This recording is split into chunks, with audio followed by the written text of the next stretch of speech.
All right, there we go. We're on. We're on. Oh, look at that. It wigs out the screen when I talk. That's great. If I can have everyone's to order, please. We'll go ahead and get started. We have returning from closed session, reconvening. We'll have Trustee Wright read out action taken in closed session. The following action was taken in closed session. On a 6-0 vote, with Trustee Padberg absent, the board approved a settlement agreement for a permanent classified manager, providing for a release of claims and the resignation for purpose of retirement of a permanent classified manager in exchange for a severance payment and other provisions as specified in the written agreement. Okay. The other action that we took in closed session, or other discussion we took in closed session, requires formal action taken in public session. We had a discussion of student ID number 994639, pursuant to Education Code 72122. We need to act upon, or I'll entertain a motion on the administration's recommendation for expulsion. Move approval. Second. So I have a motion and a second. As discussion has already occurred in closed session, we'll go ahead and vote on the item.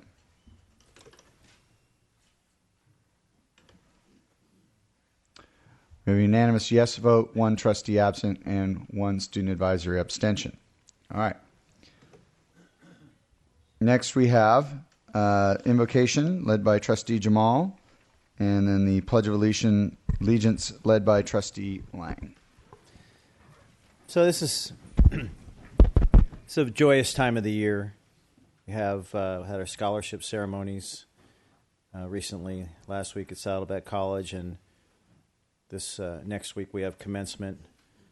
Really thankful for the district that we have and the education we're offering our students. And as we celebrate commencement at IVC and Saddleback College, let's be mindful that we continue to make decisions that are in the best interests of our entire community here. Thank you very much. Please join me as we salute the flag of this great nation. I pledge allegiance to the flag of the United States of America and to the republic for which it stands, one nation, under God, indivisible, with liberty and justice for all. So the next, if I can be joined down at the podium over there. Is that what we're going to do that? So you can get pictures? All right. If our newest student trustee can join me down there, we'll do a swearing in.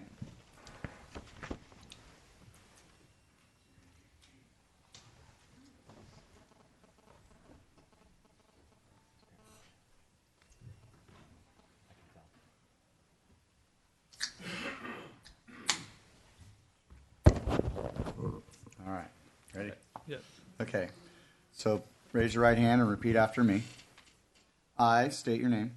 I, Lemar Momand, Do solemnly swear or affirm do solemnly swear or affirm that I will support and defend the Constitution of the United States. that I will support and defend the Constitution of the United States And the Constitution of the State of California. and the Constitution of the State of California Against all enemies, foreign and domestic, that I will bear true faith that I will bear true faith and allegiance to the Constitution of the United States the Constitution of the United States and the Constitution of the State of California. and the Constitution of the State of California, That I take this obligation freely, that I take this obligation freely without any mental reservation without any mental reservation or purpose of evasion. or purpose of evasion, And that I will well and faithfully discharge and that I will well and faithfully discharge the duties upon which I am about to enter. the duties upon which I am upon to enter. Congratulations. Thank you.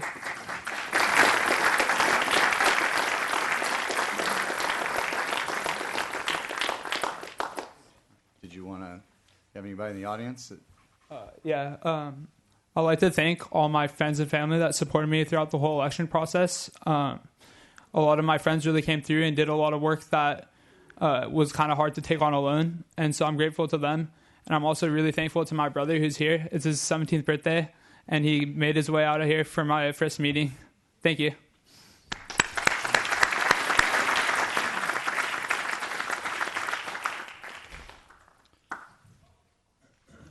All right, next we have resolutions. Chancellor Portner will be leading those.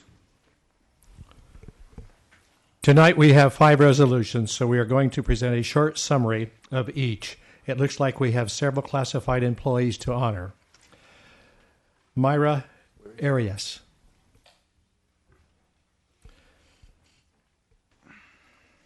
District Services Classified Employee, Outstanding Service Award 2014-2015.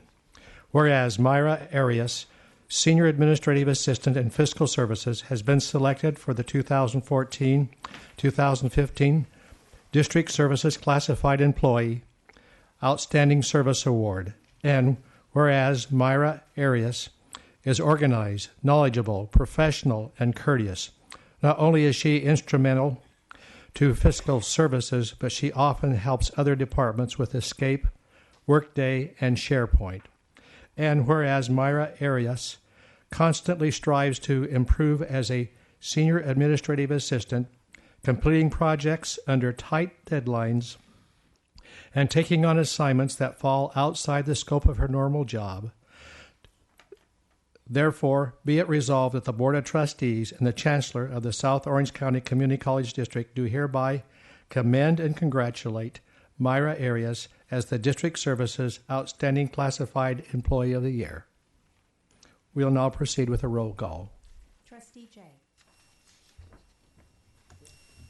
Say aye. Say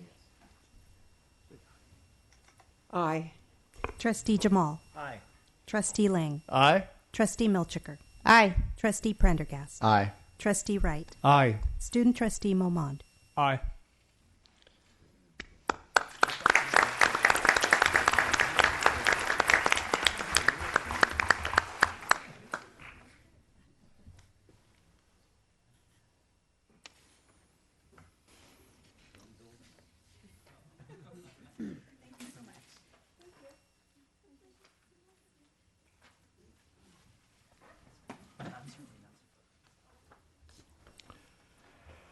Corine Reymond, Irvine Valley College Classified Employee, Outstanding Service Award 2014-2015.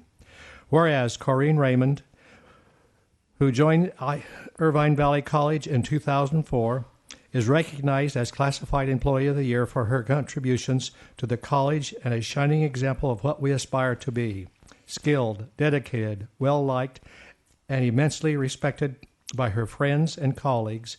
And whereas Corine has been instrumental in assisting district services, most specifically in the development of software and tools designed for scheduling, payroll, and business services, always mindful of end users. And whereas each year Corine provides additional service for Senior Day, Welcome Week, and Foundation events, CSEA, Classified Senate, and the Academic and Technology Planning Committee. Therefore, be it resolved that the Board of Trustees and the Chancellor of the South Orange County Community College District do hereby recommend and congratulate Corine Reymond as the Irvine Valley College Outstanding Classified Employee of the Year. We will now proceed with a roll call. Trustee J. Aye. Trustee Jemal. Aye. Trustee Lang. Aye. Trustee Milchiker. Aye. Trustee Prendergast. Aye. Trustee Wright. Aye. Student Trustee Momand. Aye.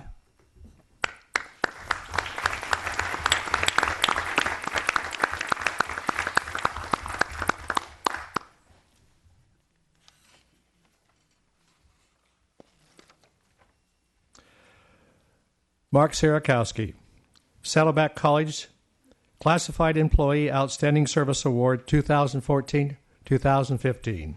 Whereas Mark Sierakowski, Saddleback College's Network Systems Administrator for 30 years, is heralded for keeping campus operations running through his smooth and capable oversight in the college's network and servers. And whereas Mark Sierakowski shares his knowledge and many capabilities, helping to design and implement network upgrades throughout the campus, providing network access to contractors to complete work, and establishing criteria for networking in the new Sciences Building. And whereas Mark Sierakowski influence on campus operation goes well beyond the nuts and bolts of technology services.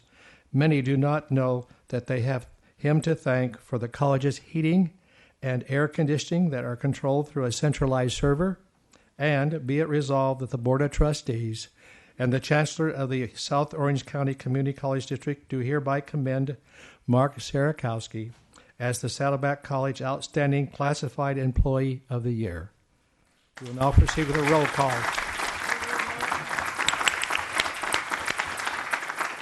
Trustee Jay. Aye. Trustee Jemal. Aye. Trustee Lang. Aye. Trustee Milchiker. Aye. Trustee Prendergast. Aye. Trustee Wright. Aye. Student Trustee Momand. Aye.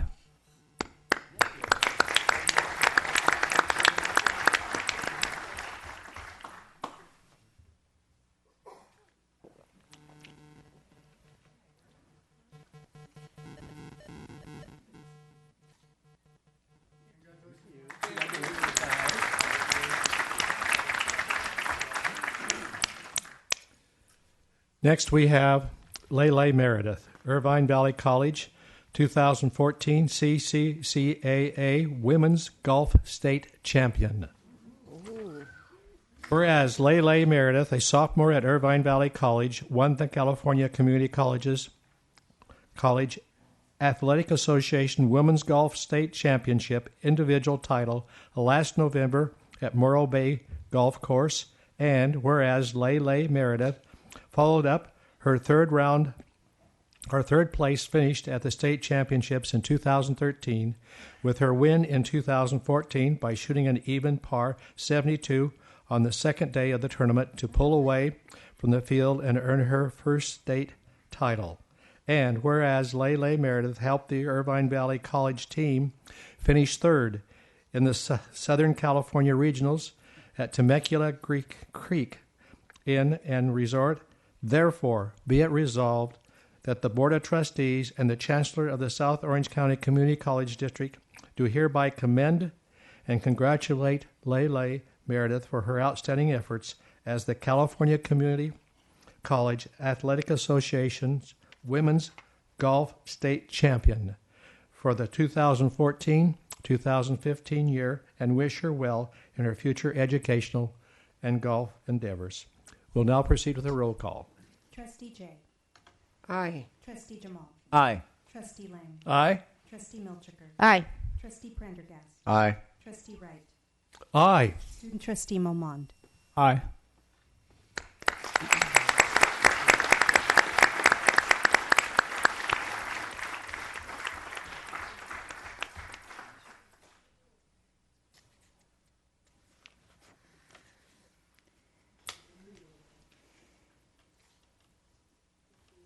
I'd like to have Coach Burnett say just a couple of quick words.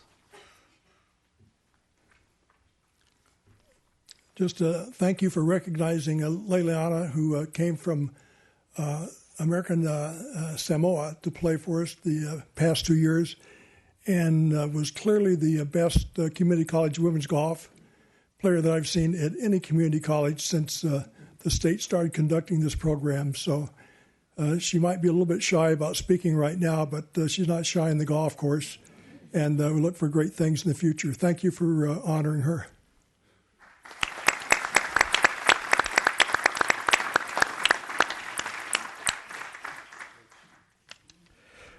Irvine Valley College Women's Volleyball Team, CCCAA 2014 State Champions.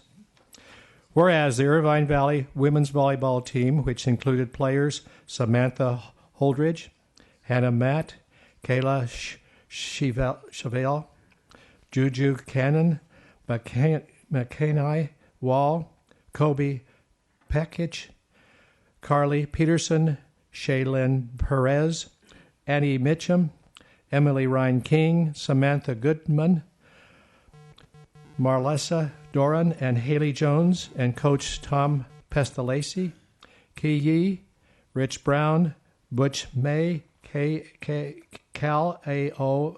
Baxter, and Gary Nakamura won the California Community College Athletic Association State Championship after a perfect season. with a record of 27-0. Wow.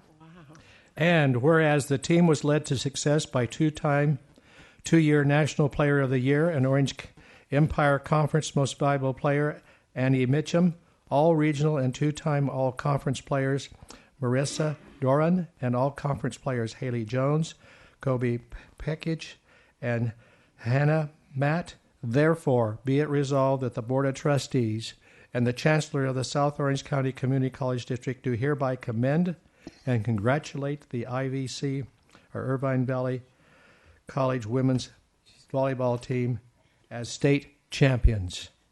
We'll now proceed with a roll call. Trustee Jay. Aye. Trustee Jemal. Aye. Trustee Lang. Aye. Trustee Milchiker. Aye. Trustee Prendergast. Aye. Trustee Wright. Aye. Student Trustee Momand. Aye.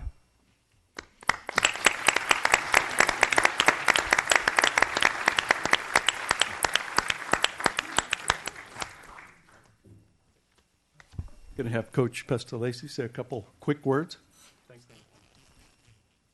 Thank you very much. We appreciate it. Obviously, the team isn't here.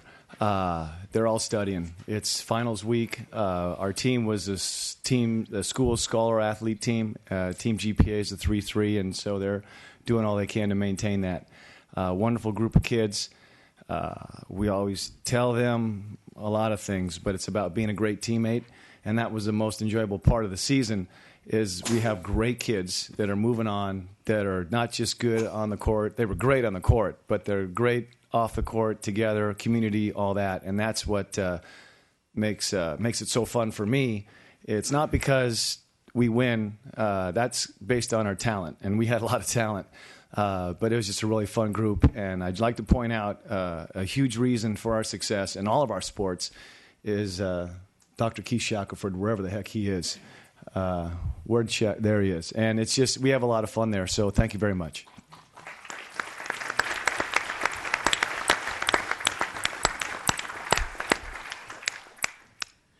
All right. Next, we have a commendation from Irvine Valley College President Glenn Roquemore.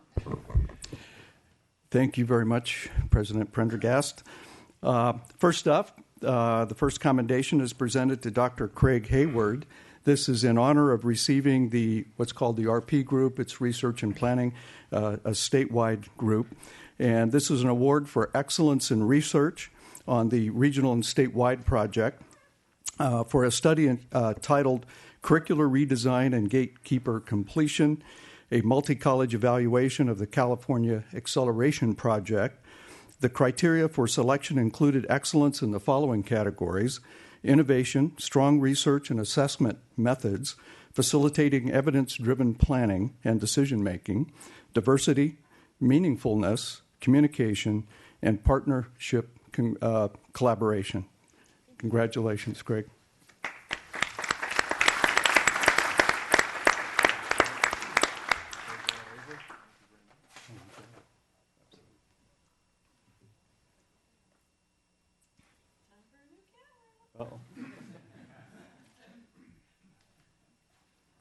Okay, thank you very much. Yes.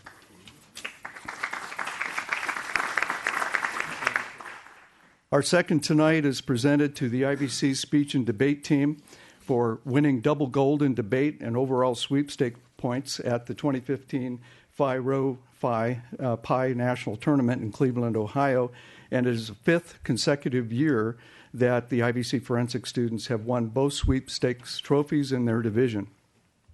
Additional awards also included gold in impromptu speaking, silver and bronze in extemporaneous speaking. I need to take a class, apparently. Gold and bronze parliamentary debate, gold in debut event of the International Public Debate, and silver in the Lincoln-Douglas debate. Special recognition goes to Edwin Tiongson for his leadership and guidance of the forensics team. Congratulations.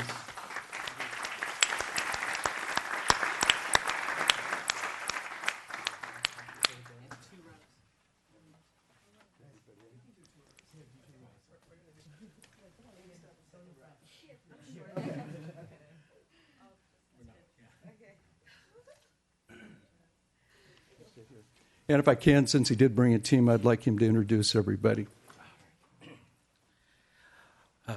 We have here several students and another coach of ours. Right up here we have first-year student Nabil Faisal, first-year competitor Christine Lee, first-year competitor Anthony Kim, second-year competitor Fatima Alamiri, second-year competitor Aiden Loeffler, and one of our coaches, Jennifer Page. Thank you for your time.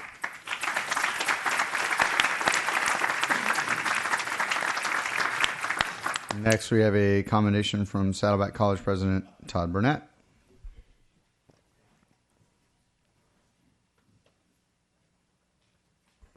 Well, we're also to highlight another wonderful speech and debate team. So with the Saddleback team, please come forward, and Dean Bart McHenry will help with this.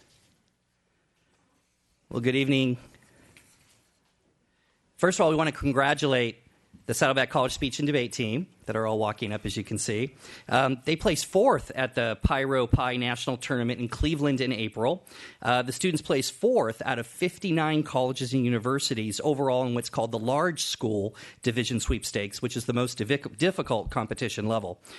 In fact, they competed against students from four-year universities, including UCLA, Cal State Northridge, etc. Actually, who placed first, second, and third to show how competitive California is. First place was Orange Coast College. Moore Park College was second, and Mount Sac was actually third, and we placed fourth. Each year, I'll tell you, we all are very thoroughly impressed by the caliber of our forensics team, and know that the guidance they get from our wonderful coaches, who one of them, or two of them are at least with us here today, Larry Radden and Lucas Ochoa, and Heidi's not here, I don't think, is she? She's under the weather. Okay. All right. And also with us, in addition on these tournaments, in addition to the overalls, of course, they have individual awards. And real quick, we're going to recognize and hand out some of the amazing awards that each of them had. First, Kate Rochford. She got a gold in persuasion, bronze in prose, and a silver in reader's theater. Patrick Leahy got a bronze in prose. Scott Langford, a bronze in prose, a silver in duo interpretation, and a gold in reader's theater. Maggie Shepard had a silver in dual interpretation, a silver in reader's theater.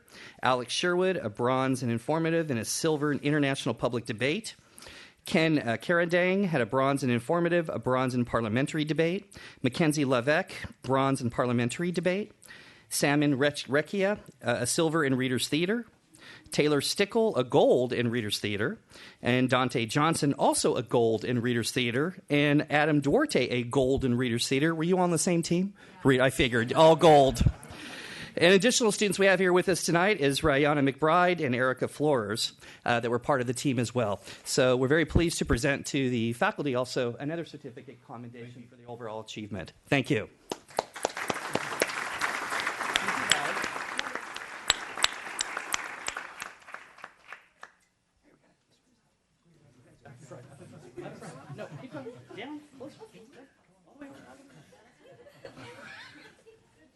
Is that good? Thank you guys. Congratulations. I'd just like to thank the board for having us here tonight, our administrators, our division, our department. Bart McHenry is amazing, always supportive of us. And, of course, the students are the wind beneath our sails, because if it wasn't for them, then we couldn't do what we've done in the past years. And I just feel very, very fortunate and blessed and honored to have been able to work with these kids this year. And by the way, I just wanted to mention that in terms of forensics, this is my last year as a coach, but I will be a professor in the classroom. But I just love these people. I love my assistant coaches, Lucas Ochoa and Heidi Ochoa, the co-director, and Sean O'Rourke and Adam Navarro. So I couldn't have done this, or we couldn't have done this, without all of your support, and thank you so much.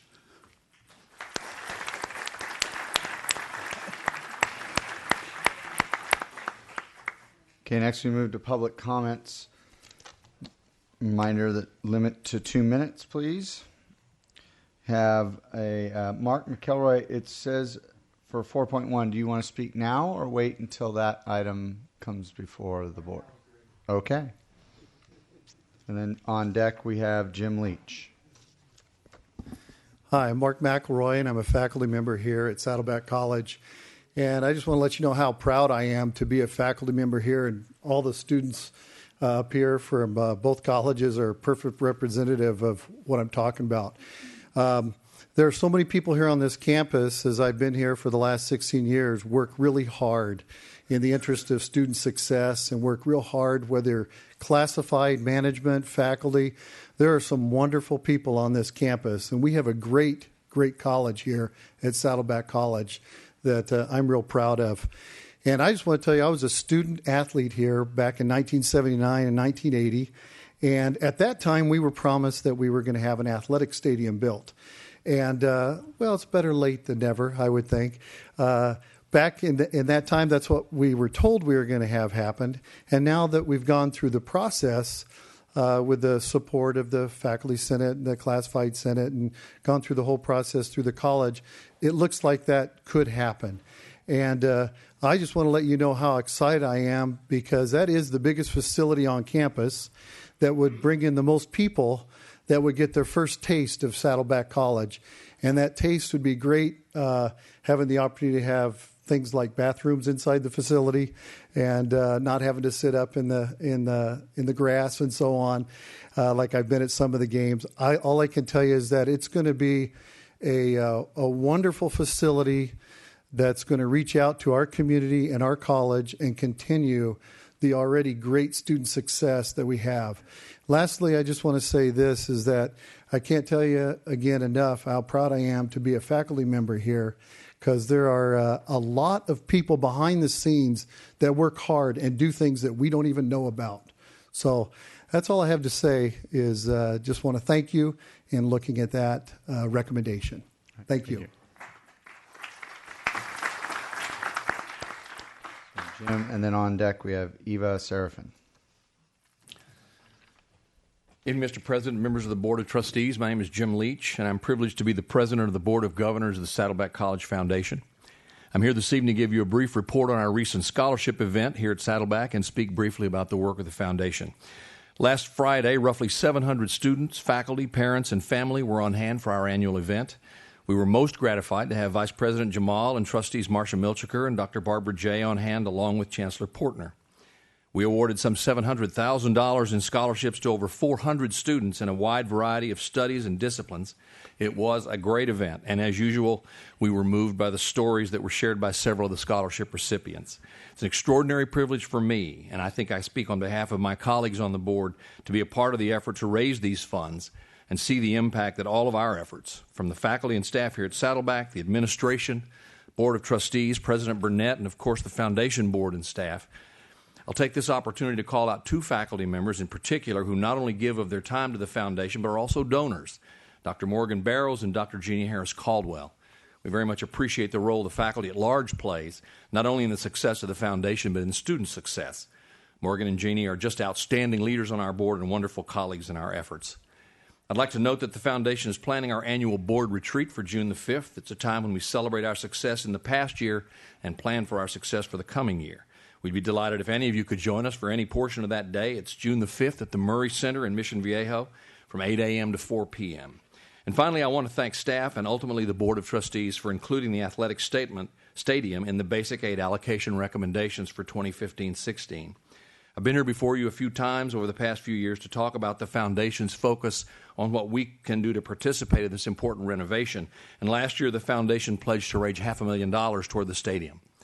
It's gratifying to see it listed among the priorities for the board, and we appreciate it. You may be assured that this and our participation will be a topic of discussion for the Foundation members at our retreat. Thank you again for allowing me this time. It's an honor to be a part of this college and all that it does for our students. Thank you. Yep. Eva Serafin, and on deck, Vincent Cooper, please. Good evening. My name is Eva Serafin, and I'm an early college program instructor for IVC at El Toro and Beckman High Schools in World History.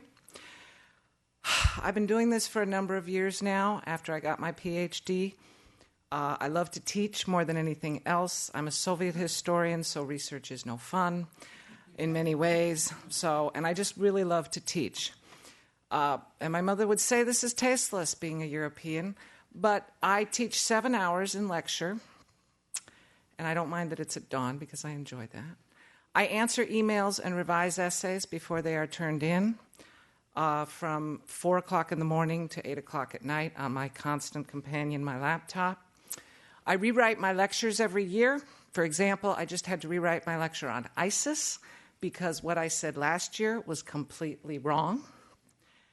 And I do my reading along with the students. I do a weekly writing, weekly quiz, and larger essays, which I make sure that they learn not only history, which because they have to listen to me endlessly, they will learn anyway, even if they don't do the reading.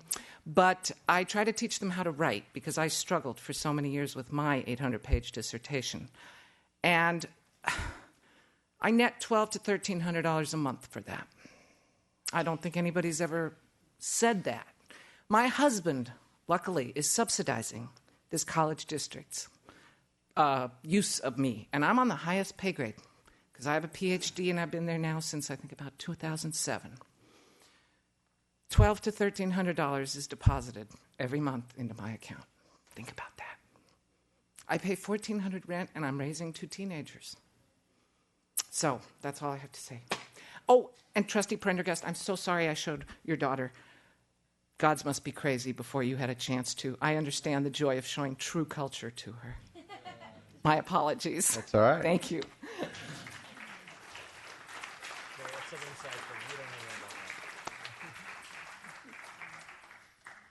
Okay, so next we have Vincent Cooper, and on deck, Kurt Meyer.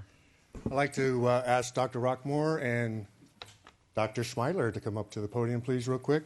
The reason why I am here is I just want to publicly thank President Roquemore and IVC Academic Senate President Kathy Schmeiler for their support of the IVC Classified Senate.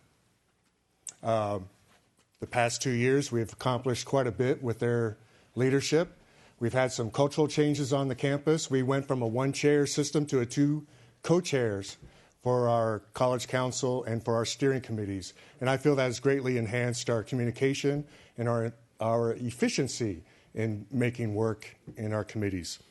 And I hope the district can look into that, of looking at for 2 co-chairs. Our professional development program has been totally revamped. The funds for professional development for classified has tripled, and many folks have already taken advantage of that, and I thank you very much for it.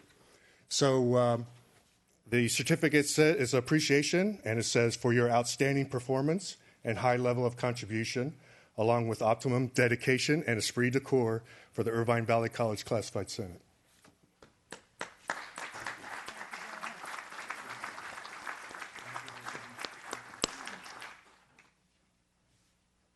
All right, next we have Kurt Meyer, and on deck, Beverly Hudson Wirtz.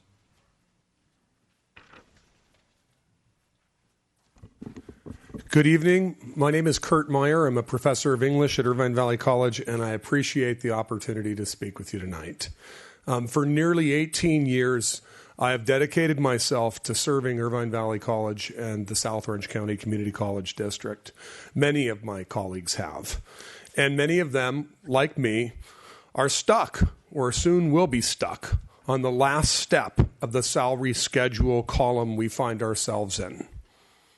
I commend the district for recognizing new and junior faculty members for each year of successful teaching experience within our district by enabling them to move up one step, albeit a modest step, in their pay column. But I'm puzzled and troubled by the district capping the steps a faculty member can progress within their respective pay column, let alone progress laterally across pay columns. I therefore respectfully urge you to recognize and reward long-serving faculty by adding a longevity step. Why? Because we value experience teaching successfully at the 2-year college level. We don't stop amassing experience. We don't stop growing as teachers. So why should our salary? Further, faculty deserve longevity steps because of the many ways we serve our colleges and district. We serve on hiring committees and many other committees critical to the mission of this district. We serve on various councils. We serve on a myriad of important task forces and work groups. And we continue to invest in professional development activities. Yes, earning a doctoral degree and completing postgraduate coursework is valuable in helping faculty broaden and deepen their discipline-specific knowledge and in improving our teaching abilities. But so too is continued years of experience teaching, continued years of service to our college and district through committees, councils, task force, work groups, etc. And for these reasons, I again urge the district and the Faculty Association to work together by adding a longevity step for dedicated faculty stuck on this last step. Thank you for your time.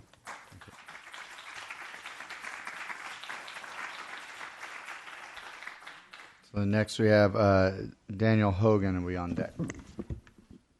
Good evening. I'm Beverly Hudson Wirtz, and I teach part-time here at Saddleback. I teach history. I was asked to read the statement written by Ms. Truck Pham, a current student at Saddleback. Her statement has been edited with her full permission to meet time requirements, but her full statement is available for those who wish to read it. Dear trustees, I have some thoughts about my teachers. I have heard about professors needing pay raise. I should speak up my mind, though my English is not very fluent, as of those growing up here. All prices go up. The teachers need pay raise just to keep everything the same. I love Saddleback. My son, a freshman at another school, he asked me why I go to Saddleback, but not closer school next to our Asian community and convenient for me to do errands before or after classes. The reason is simple. I love the teachers at Saddleback, but they are not easy. Dr. G gave me my first 0 in my school life. I am 49 years old. But she was always there to help me correct the mistakes and encourage me to go to class. I have learned a lot from Dr. Lovett of how strong a woman could be, and still she is very kind and caring. My mind was enriched so much after her class. And with you, Professor Wirtz, I learned how to admire America with all the beautiful spirits and values, which means a lot to me as a Vietnamese after the war.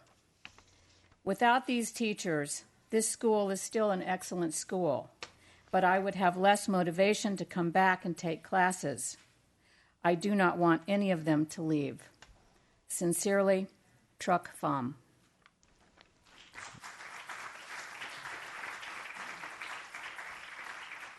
On deck, we have Elizabeth Horan.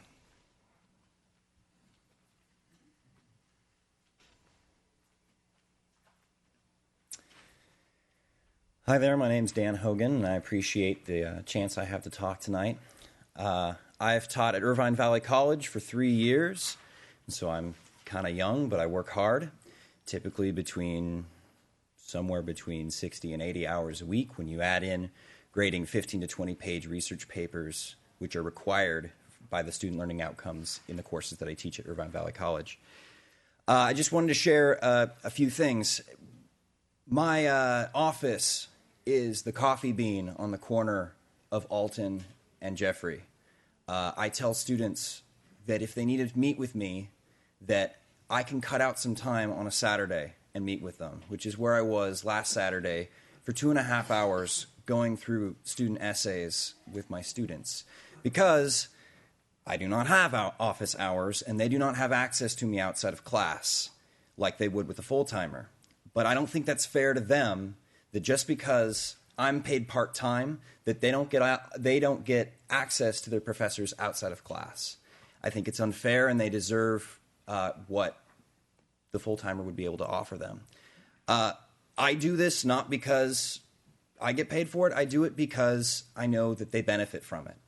And then one more thing I wanted to share is that even when I don't have time, like a couple weeks ago, I offer sometimes to offer phone conferences while I am commuting from Irvine to Norco to make it to my Tuesday, Thursday evening classes on the toll roads, where I had a 20-minute conference with a student during my commute stuck in traffic to make it to one of the 3 schools that I teach at in order to pay my rent. That's all you need to know. Thank you.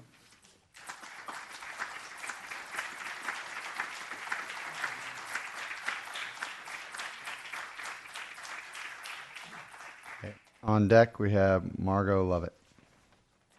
Hi, I'm just seeing how all this works out with the timing. My name's Elizabeth. I'm the distance learning librarian at Saddleback College, And the joy of getting here early is that I was asked to present on the pay increases for faculty. So thank you, Vanna, for this little sign. The ironic thing is actually that I really don't like to talk about money in public. And so I think we're all very familiar with the history of what's going on here.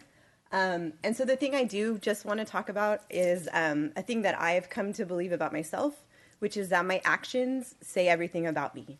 And so in times when we talk about our contracts, it seems like sometimes ugly things come up, and the actions of what people do say a lot about them.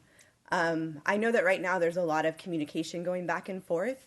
I know that it's hard to ask for money, it's hard to give raises, but at the end of the day, we all love working here. We all love our students. You guys love your students. That's why you're board members. I'm assuming that. And we would like to see, we'd like to see something that was kind of honored. Because in the past, when there was a little bit of across the state, things were happening, and the faculty said, no problem. Like, we're going to go with what you guys say is the best thing for our district. And now I think there's a balance of what maybe could be the best thing for the district and the best thing for the faculty. And so I'm hoping that everybody's actions say that. And I'm also assuming that the Faculty Association will probably never ask me to speak again. But I just want to say thank you for letting me speak, and that I look forward to seeing everybody at graduation, which is my favorite time of the year. So thank you. Thank you. On deck, we have Paula Jacobs.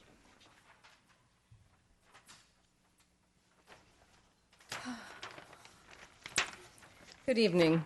My name is Margot Lovett, and I have been teaching history at Saddleback College for the last 18 years. I hope that one day I don't have to stand here. I'm sure that the board is sick of looking at me, and I'm really, I would love not to have to come and do this, but the sign that I'm holding that Elizabeth was speaking to shows that there has been no increase in the pay for full-time faculty for quite a while, right? What we're asking for now is that the board essentially give the faculty, make up for the wages that we volunteered to give up when economic times were hard, and times are not hard any longer. Usually I prepare to what I want to say. I probably should have done that again now.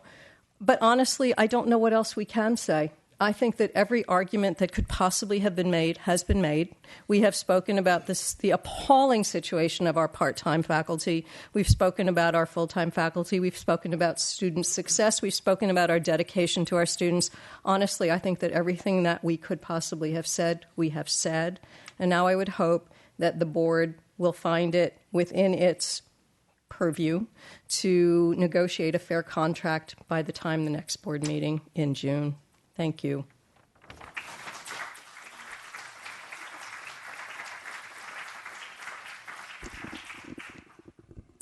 Good evening.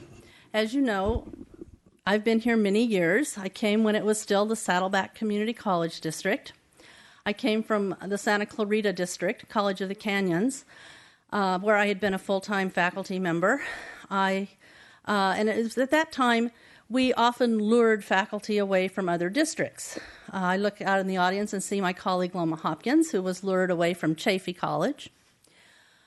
We can't do that anymore. And there are certain positions on the faculty that require experienced faculty members. For example, we recently interviewed for an articulation officer here at Saddleback College. We're not getting people with full-time articulation experience applying for that job.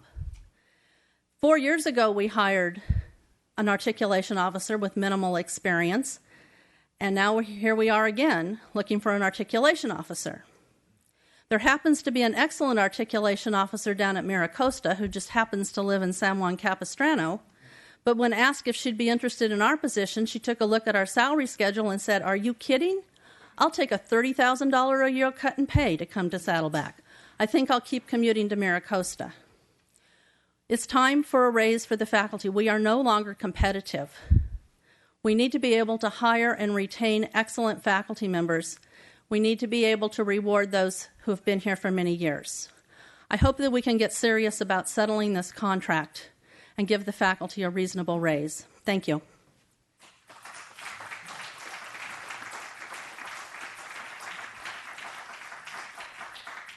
Okay, thank you. We now move on to board reports. Start with Trustee Milchker.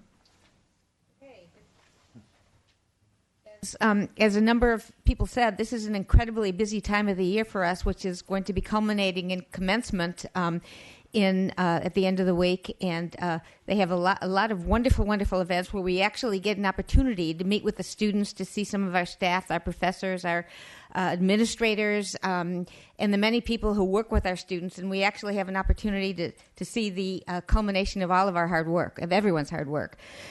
So I enjoy it very much. I thought I'd mention kind of quickly, because we don't have very much time, so a few of the things I did this particular month. First, our wonderful academic senate president extraordinaire from Irvine Valley College, Kathy Schmeidler, invited me to attend her biology class.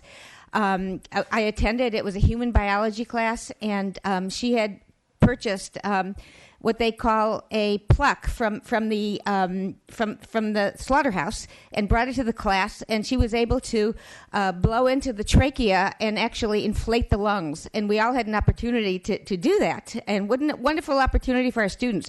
This was a human anatomy class. There were 2 cadavers in the class, and the students had an incredible opportunity of dissecting cadavers, seeing things firsthand. These are community college students. I was so impressed. And then this culminated in having a field trip to the Bodies exhibit at which is in Buena Park, where the old Movieland Wax Museum used to be. And I've seen the Bodies exhibit twice, when it was at the Science Museum, the USC Science Museum. But this one, we actually had a wonderful anatomy professor as a docent to take us and to walk us through all the bodies. And it was an incredibly great experience, which all of our students had. So that was great. Then so thank you, Professor Schmeidler. And my professor of Spanish, Carmen Mayra Hernandez Bravo, invited us to hear one of her colleagues from Chile who had written a book about one of the desamparados in Chile. It was her brother that actually had been assassinated, and she wrote a book about it. And this was for all of her students as well. And then I was able to purchase the book. It's an incredible story. And we were able to... She had a partners in algebra where she has students win various awards. The students that actually made it, and the various people that tutor these students got certificates, and one of them was David Bouguet, so that was nice, who helped with tutoring some of the students this particular year. I've done it in the past. I didn't do that this year. Some of the other events I attended this month were the Orange County Community College Legislative Task Force at Coast Community College District, the Saddleback College Journalism Dinner, which had Kristen Barrera, one of our the Saddleback College student body president from a number of years ago, came and talked about his story, brought tears to my eyes. The Board of Trustees self-evaluation, the nurses pinning ceremony, the Saddleback College newly tenured faculty event, the Saddleback College vets event, the IVC EOPS award ceremony, the Saddleback College scholarship award ceremony, and the Saddleback College student athlete award ceremony luncheon today, which was just incredible. All the events were incredible. I wish I had more time to talk about them, but I'm out of time. So thank you. That okay. Trustee Wright. These past 3 weeks, I've been privileged to attend a number of events here at Saddleback College and also Irvine Valley College, honoring our students. On Thursday, April the 30th, I attended the 2015 Dog Fair hosted by the students here at Saddleback. I was privileged to present a very special award honoring our K-9 veterans in front of the Veterans Memorial. On May 8th, I attended the Orange County School Board Association annual dinner meeting. I listened to the dinner speaker, whose name was Vernon Billy, and he talked about the budget and also some of the problems that they're having in the K through 12 schools, dealing with Common Core standards and testing, and also teacher evaluations. I also attended the journalism department end of the year banquet and a number of other events here at Saddleback College that Trustee Melchiker has already mentioned. The nurses' pinning ceremony I thought was wonderful, honoring 51 nursing graduates. Friday, May the 15th at Irvine Valley College, I attended the Supportive Services Recognition Celebration at the Performing Arts Center. I was most impressed with the two students that talked. They gave some wonderful examples of what they had done. I look forward now to attending the Scholarship Award Ceremony at Irvine Valley College on Thursday of this week, and also graduations at both Saddleback College on Friday and Irvine Valley College Friday afternoon. Thank you. Trustee Jemal. Well, I'm a little bit jealous, Trustee Melchiker. Professor Schmeidler, maybe you'll extend the same invitation to the rest of us? Well, only 2 at a time, right? Okay. No, you can do 3. Actually, 3. Welcome to Trustee Momand, student trustee. Welcome aboard. Happy to see you here. What another impressive list of accomplishments for our athletic teams and individuals from IVC and Saddleback College and Debate and Forensics, Speech and Debate. Wonderful performances. Congratulations to all of you for the great work you're doing. I also attended the nurses' pinning ceremony, 51 graduates, another moving and uplifting session. Never attended one. I encourage you to do so. It's one of the more inspirational moments that we have in the district throughout the year.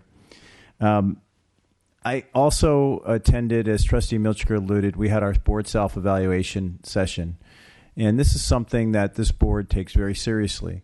And a lot of the issues that we discussed at the board self-evaluation came out of the listening sessions that we had in April at both IVC and Saddleback College. And I think for us, we find these listening sessions very valuable and productive, and we hope the community here does as well. But there's always the question is, what is the next step? It's one thing to listen, and it's another to take action. And I think you're going to see over the next few months a number of the issues that were raised by the faculty and classified staff at these sessions will be addressed by the board in the ensuing months. Oh, lastly, thank you, President Leach from the Foundation. Wonderful ceremony on Friday, the scholarship ceremony at Saddleback College. Very impressive, $700,000 in scholarships awarded to hundreds of students. Fantastic work. Thank you. All right. So, unfortunately, I have not been able to make any of those events because this is the busiest time of year. I did too good a job, apparently, coaching my swim team because they qualified for the state championships this Friday and Saturday in Fresno. So, unfortunately, I'm going to miss commencement for the first time, and I'm very, very sad about that, to be honest, because it's in Fresno. Not that I wouldn't want to be at the commencement anyway. But, so I leave Thursday, so I actually won't make it to IVC scholarship either, and I'm really, really upset about that. But all things being said, it's for a good reason. Again, welcome, Student Trustee Momand. We hope that you enjoy your time here and learn a lot and gain some insight, as I'm sure you will. We also, to kind of jump on what Trustee Jemal was talking about, the listening session, the retreat, the self-evaluation, we also dove in depth into the surveys, and I appreciate everyone who responded to the surveys, especially those of you who've attended meetings or watched them on TV and had very valuable information for us to chomp on and digest and deal with, and we did take those suggestions, and we are working on a lot of those things, and as Trustee Jemal alluded to, hopefully you'll see actual manifestations of that in the way things are conducted over the next few months and in the future. Thank you. Trustee Jay. I attended the Saddleback Scholarship Ceremony, and it was wonderful. The best part about it was that I got to sit with the young woman who got the Dr. Bill J. Memorial Scholarship. I was so impressed with her. I was so touched. And also another student I sat with, and I was so touched by her. I've sent pictures of, she took a picture of me, and we had somebody take a picture of us and send it to my kids, and we're just so thrilled with that. And it was a wonderful experience. And I'm looking forward to some more scholarship ceremonies because it was so good. Thank you. Trustee Lang. Thank you. As you've heard from the other trustees, as this normal academic year draws to a close, I really enjoy this time of the year that I'm able to spend attending some of the various functions that include commencement, all the awards and scholarship ceremonies, and other academic and graduation type events. In that regard, I also attended a number of the events that you've heard about already, but I'll mention them nonetheless. IVC honored their tenured faculty, and I'm glad you put on a very nice ceremony where we got a chance to meet those folks. Very impressive. We had our board self-evaluation workshop, attended the Saddleback College new tenured faculty reception. Again, just really great meeting the new faculty, talking with them, finding out a little bit more about their backgrounds and so forth. The nursing ceremony, as you've heard, is always just a tremendously moving one that's not to be missed. I also went to the 6th annual end of the year vets recognition event, and great to see so many of our veterans that are doing so well at Saddleback College. And finally, I went last night. I was at the Irvine Valley College Forensics banquet, and Gary, you folks, know how to put on a good annual awards banquet, and just such an impressive group of students, as well as obviously those people that are supporting the program in all respects, the advisors, the parents, etc. My wife Julie and I got a chance to enjoy watching one of the IVC productions of The Fantastics. Fantastic. All of you should try and take advantage of these kinds of cultural experiences. They're wonderful.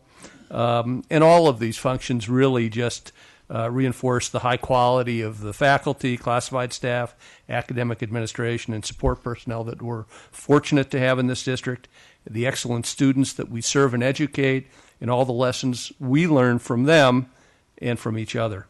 I'm very much looking forward to commencement this Friday, coming up and celebrating with our students their academic achievements. And again, welcome to our new student trustee. Thank you. Okay. Student trustee Momand. Hi, I wanted to start off thanking the board for their warm welcome. I'm happy to be here, grateful for the opportunity. This coming up year, hopefully it's going to be a good year.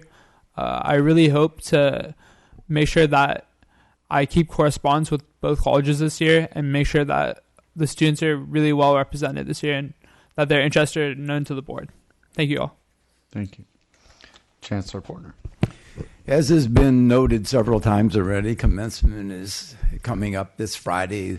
Commencements are events that are so enjoyable. I always love going to them and just seeing the expressions of the graduates as they cross the stage, and they're so happy, and everyone's happy for them and happy for their future. It's what we're all here about. We've heard testimony from faculty about the effort that they put in, the blood, sweat, and tears that they put in for all of these students. So we congratulate and recognize faculty for their hard work. Some of the faculty will be gone for the summer, and we look forward to your return in August. Okay. College presidents, who would like to go first? President Burnett. President. First of all, I would also like to congratulate Lemar Momand, our new student trustee. Look forward to working with you. Second, very thrilled to introduce 4 new members of our management team that are here with us tonight, and 2 of them, literally, today is their first day. First off, we're very pleased to have our new Dean of Economic and Workforce Development and Business Science, John Jaramillo. Stand up there, John.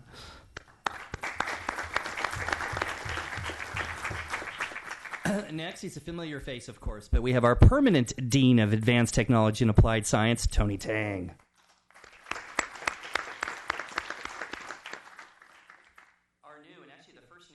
we've ever had at Saddleback College, and it's the Director of Economic and Workforce Development, Israel Dominguez.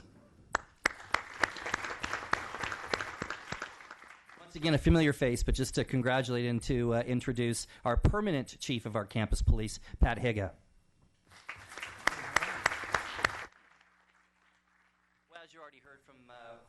Our trustees and our chancellor, it's the final stretch to the end of the academic year. And, of course, numerous events at, obviously, both our colleges in our district over these final last few weeks. And I wanted to thank very much, and you've heard everybody, that our trustees, thank you so much for attending so many events. I think this has really been a banner year for the board, and I think we greatly appreciate that from all of us. With that, it was already mentioned, but I just can't say enough how proud I am of our Saddleback College Foundation. And on Friday, it was an incredible event. Once again, over $700,000, over 400 students. That's more than 300 donors, actually, and contributors. So I just wanted to thank, once again, our donors for their tremendous generosity and support, and, of course, our Saddleback College Foundation. Once again, there's one more big event this week I'd like to point out, and we had one today. Thank you, Marcia, for coming. But we have Human Services graduation, actually, on Thursday night. And for those of you who don't know what Human Services is, Human Services are students that graduate with a degree or certificate in alcohol and drug studies, community-based corrections, human services generalist, or mental health worker. Other than that, we have commencement on Friday, and we're very excited about that and look forward to seeing you there, 9 o'clock in the gym. Thank you. President Roquemore. Okay. Well, again, welcome, Student Trustee Momand. And my door's open. Come by any time. I may not be in there, though, but keep trying. Rather than reiterate all of the programs that we've had and will continue to have, I want to thank everyone who did attend, the ones that we've had so far. It's very important to our communities to have you there and for you to talk to all of those involved in those events. So with our scholarship coming up, just to remind everybody that out at our Live Oak Terraces on Thursday, and it will be at 9 o'clock is when the program begins. If you happen to be hungry for breakfast and want to meet some students, then come at 8, and so you can take advantage of that. And then commencement will be at the same location, and Live Oak Terraces, Friday at 5 o'clock. So look forward to seeing all of you there that can make it, and thank you for all you do. Appreciate it. All right. Seeing no ASG representatives, probably studying for finals, and no board requests for reports, I have been asked by the Faculty Association in particular to build in a natural break for people to quietly duck out and not have to stay. And so we'll do that while we're setting up for item 4.1. Thank you for your attendance.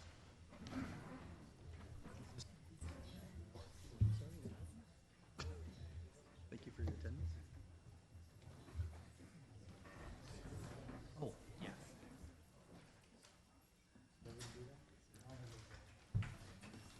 I'm supposed to pass it. Take one and pass it. It's Deborah's sheet. Oh. Hi, how are you?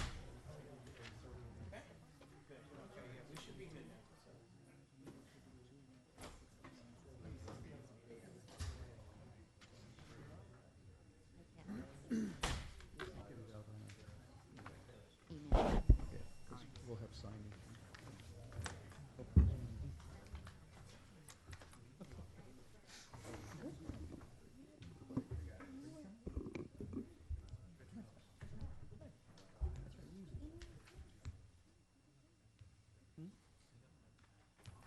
You ready? Okay. So we'll go ahead and go to item 4.1, Basic Aid Allocation Recommendation. Good evening, Board of Trustees and audience. This presentation accompanies the Board Item 4.1, which are the Basic Aid Allocation Recommendations for next year, fiscal year 2015-16. My name is Dr. Deborah Fitzsimmons, Vice Chancellor of Business Services, and I'm Chair of the Basic Aid Allocation Recommendation Council, called BARC. Also presenting this evening are Vice President of Administrative Services, Carol Hilton from Saddleback, Executive Director Brandy DeLena for the Facilities-Related Projects, and for Technology, we have Jim Caston, Anthony Maciel, and Bruce Hagan. Before we get started, and since we have a few newer board members, we thought we'd go over how did the basic aid allocation process come about.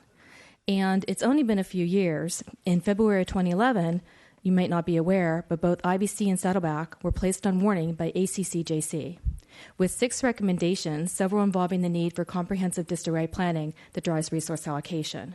Specifically, the accreditation recommendation number 2 said, the teams recommend that the district and the colleges develop and implement a resource allocation model driven by planning that includes all district funds and is open, transparent, inclusive, and it is widely disseminated and reviewed, evaluated periodically for effectiveness.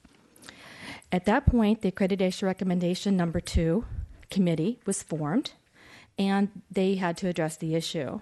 Based on general consensus, it was determined that the issues are not related to the DRAC formula. Rather, they were concerns really regarding basic aid resource allocation, and that they weren't transparent, they weren't based on planning, and they weren't widely communicated. The committee recommended that a policy and administrative regulation be formed for basic aid allocation that was based on planning and that the process be participative, transparent, and open. And therefore, that's when the board policy 3110 for basic aid allocation was approved by the board in August of 2011. Following that, in the spring of the next year, in February 2012, the administrative regulation 3110 was also approved.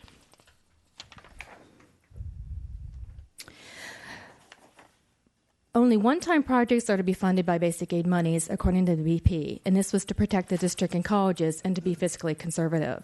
In accordance with the vision, mission, and strategic directions and planning documents, the Board of Trustees will allocate basic aid funds for the following purposes, and they're listed 1 through 5. Capital construction, major renovation, large infrastructure projects, also retiree benefit trust fund and other long-term obligations, trustee elections, solicited advocacy, and major legal fees, major technology initiatives identified in district and college technology plans, as well as small renovation projects, including maintenance equipment, and 50% matching funds for scheduled maintenance. The basic aid process was established to ensure basic aid funding. Recommendations are following planning, and that planning drives all basic aid funding recommendations. The BARC committee was formed. This is the Basic Aid Allocation Recommendation Council. And you can see here to the left a little bit about that. It's a district-wide participatory committee responsible for making recommendations to the chancellor, the presidents, and ultimately the board. They receive recommendations from other district-wide committees. Those include KIC, which is the Capital Improvement Committee, and the District Technology Committee, DTC, which were based on things such as the Educational Facilities Master Plan, Strategic Plan, the Technology Plans, and other planning documents. And these plans are driven by college priorities. So how has the BP and AR 3110 process been working? Well, we've distributed a lot of money. In May 2012, the first year, which was a partial year, $74 million was recommended and approved to be funded. And this really represented 2 years of basic aid funding because we held up distributing them the year prior until the BP and AR were in place. In June 2013, $52 million were distributed. June 2014, $47 million. And this evening, you'll be hearing information on additional $61 million worth of projects. This totals approximately $236 million worth of funding for capital major technology projects in a 4-year period. To put this in some perspective, in the early 2000s when I worked at Grossmont College District, $207 million was distributed for capital projects and technology projects based on a bond. And that is a multi-college district very similar to South Orange, but that was actually attributed for 10 years worth of projects. So $270 million for 10 compared to $236 for 4. So we're doing pretty good in what we're doing. With that, I'll give you Carol Hilton, the Vice President of Administrative Services.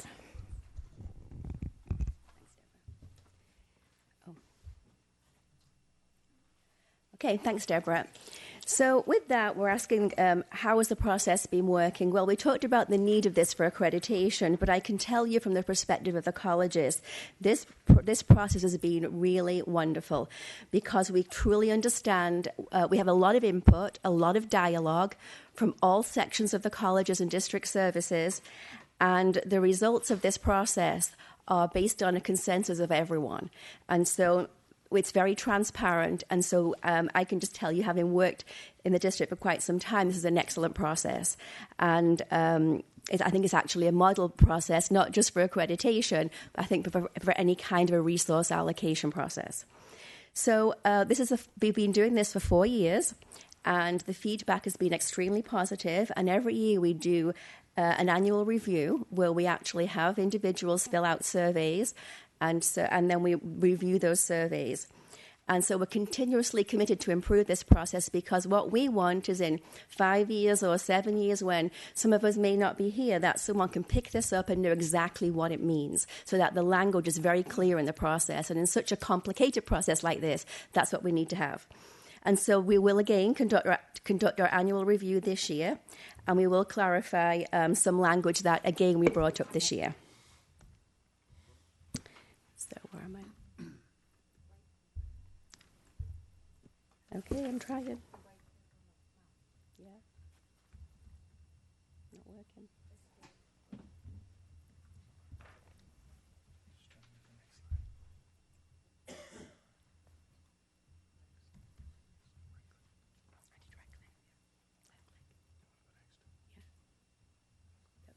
Okay. All right, thank you. All right.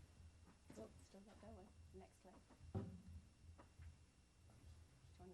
I'm sorry, excuse me. It still needs to go one more.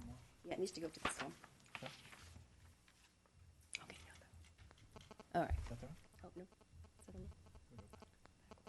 Look back. Where are we? Okay. Wrong direction. Excuse me, I'm sorry. Got there in a minute. This one. Page 8.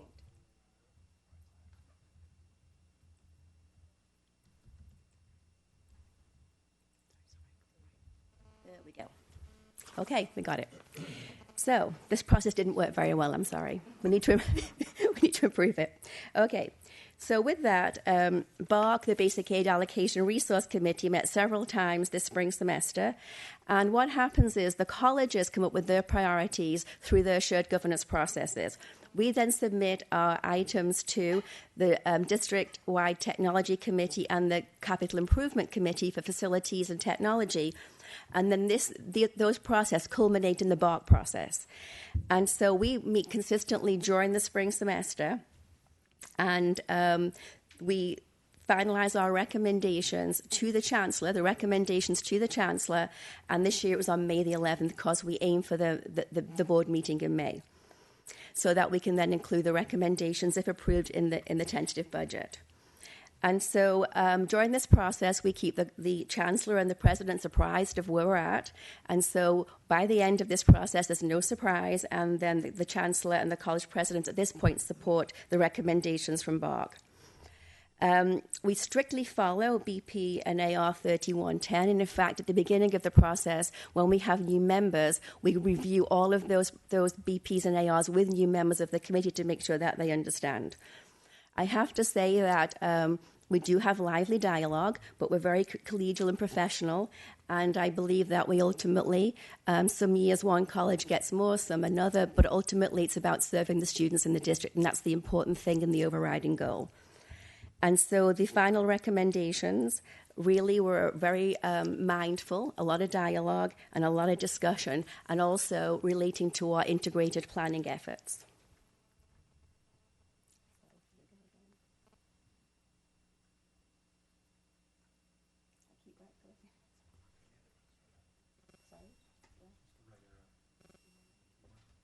It's not, the keyboard's not working.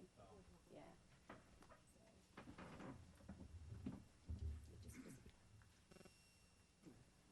Oh, there we go. Thank you. So it's left arrow.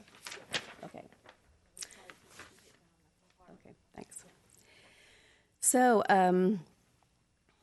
as far as the recommendations from BARC, we started out, we look at the revenue available and the total estimated property taxes available from basic aid, from property taxes of $47.9 million. And we conservatively estimate that for the following fiscal year. We then take out the 20% contingency for unrealized tax collections, which is in the administrative regulation and required. And this year's that was $9.5 million. In addition to that, we look at what we had left the prior year. So the prior year, we had our contingency, plus any money from closed-out projects, plus we put any additional property tax revenues we'd received over budget from the prior year. And so we had a balance of $22.9 million to carry over and add to the property tax revenue for a total of $61.3 million. We then took off the top $3.8 million for our long-term obligations and fixed expenses, and we'll get to that in a little bit about what that is, which meant that the net available for our bulk allocation was $57 million. Success. So, to summarize how those revenues were allocated, you will, in your board package 4.1, each of these allocations show what page they're on in your board packet, board item. But we're going to get into more detail in a few more slides. So first of all was the long-term obligations, then our capital projects, and the descriptions are on pages 11 and 12 were $29.4 million. Planning, technical, specialty, legal consultants, $11.7 million. Small and major renovations projects, $3.4 million. And then district-wide technology projects, $12 million. And ATEP operations for the security and maintenance of ATEP, $758,000, which gave us $61.3 million. When we left BARC and got back to do all the calculations, we realized that we were $1 off. So in the interest of transparency and to avoid going back through the process, we showed the dollar as unallocated that we'll carry over to next year. So, and then we had our contingency.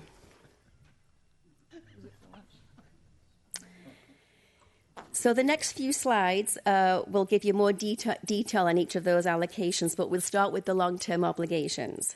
So our retiree health benefits, our OPEB trust, we fund that every year. That was $3.6 million. Our legislative advocacy, $125,000. And then for our insurance deductibles for claims between $5,000 and $50,000, we have $100,000 in there for those deductibles should those claims occur. And this year, no trustee election costs. Then, as far as the Capital Improvement Committee recommendations for all the capital and facility projects, we had $29.4 in capital projects. And again, I'm going to repeat myself. You can see the 11.7 and the small and major renovation projects, $3.4 million. And so Brandy is going to go over the capital projects with you. And then after that, the IT directors are going to talk about the IT priorities. And so with that, I will ask Brandy. Oh, there she is. Change the slide for me. It's left, right? So it kept telling me right, but it's actually left. So on this page, you'll see 3 rows, and the first row identifies the capital projects, the second row, planning for those capital projects, and the third row, small and major renovation projects. I'm going to go through a description of these projects for you now. So the capital projects, all projects that are under this heading in that first row, originate from the Education and Facilities Master Planning process, and back in February, you approved a 5-year plan. That 5-year plan prioritized projects, and these projects that you now see in that first row are listed in the order of that priority that you approved. The first one is the Saddleback College Site Improvements Project.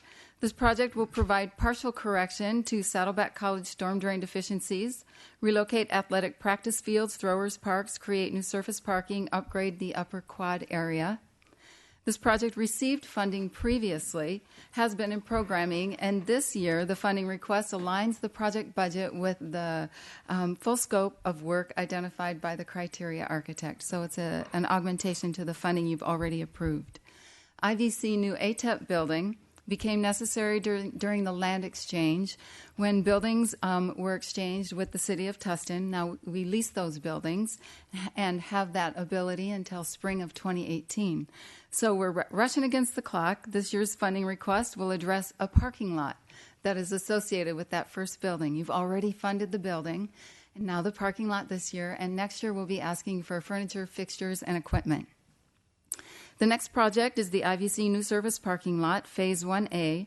This project will create greatly needed 400 spaces of surface parking lot with lighting over at Irvine Valley College. This funding request addresses escalation only. It will fully fund this project and allow for us to move forward on this project. IVC Health Center and Concessions is the next project. This project combines two from your Education and Facilities Master Plan process, combines two projects into one, and it is a health center project.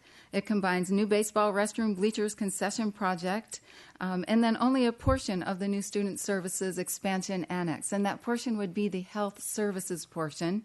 That will be located adjacent to the police department and the baseball fields, and it will vacate space within the Student Services Center desperately needed for an expansion of other services. This year's funding request will address the cost for design only. Saddleback College Athletic Stadium renovation, you've heard a lot about that from Coach Mark McElroy earlier this evening and others. The existing stadium was built in 1968. It does not meet the accessibility requirements. It no longer supports the athletic program and or community needs. So this project will replace existing grandstands, increase seating capacity, add code compliance, path of travel and restrooms, and upgrade numerous associated functions. Addressing the athletic stadium project concurrently with the site improvement projects, the first one we spoke about tonight, is estimated to save us approximately $2 million. So full project funding is being requested this evening. The Saddleback College Math Science Engineering Building Renovation Project. This is a project that relates to the move from the Sciences program over to the new Sciences building. When that's complete, we will still have math and computer sciences located in the Math Science Engineering building, and there's a need for renovation on that building. So this funding request is for the design portion of that renovation. Now we're getting into the next row of projects. That's planning, technical, specialty, legal consultants to support capital programs. The first one being DSA closeout.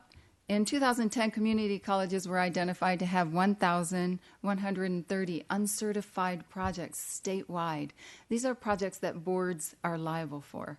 In this district, we had 13 projects that were uncertified. As of the efforts that have been made over the past few years, we now have only 2 uncertified projects, one of which will be going out to bid very shortly. This money will fund the final project for certification. ATEP site development, these funds are requested for ongoing site planning and legal services, including site planning, environmental, CEQA issues, interagency coordination with the City of Tustin and the Department of the Navy, insurance expenses, etc. The next ATEP site development project is related to utilities. This campus, ATEP, is unlike our other 2 campuses in that we have no utilities out there. So during the upcoming year, we will be working on developing those utilities and constructing them. Parking, the next one, parking sustainability, the next 3.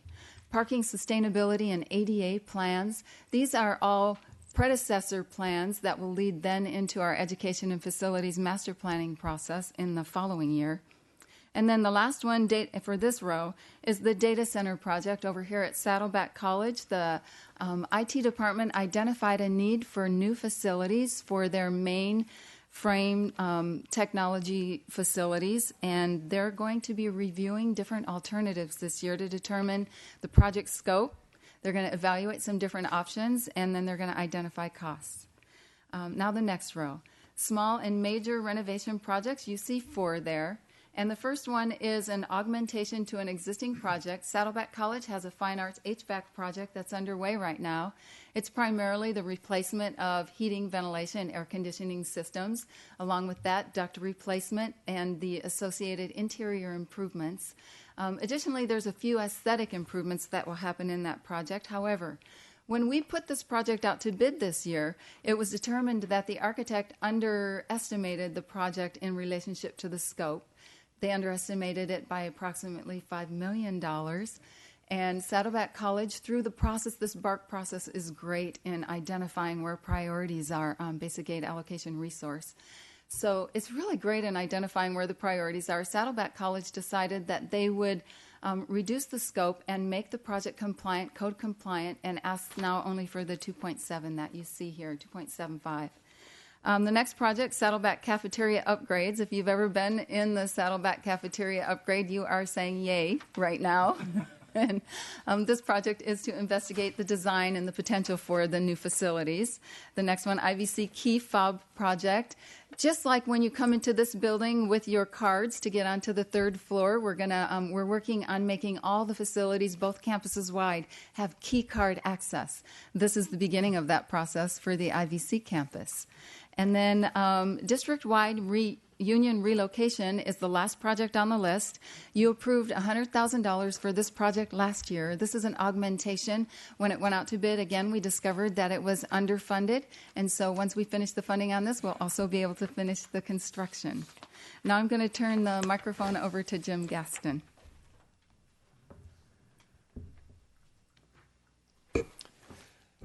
They always make the geeks go last. So, but we're very excited about the list of projects available to you. Evidently, there was an oversight. We will add a new keyboard for this computer to the list as well.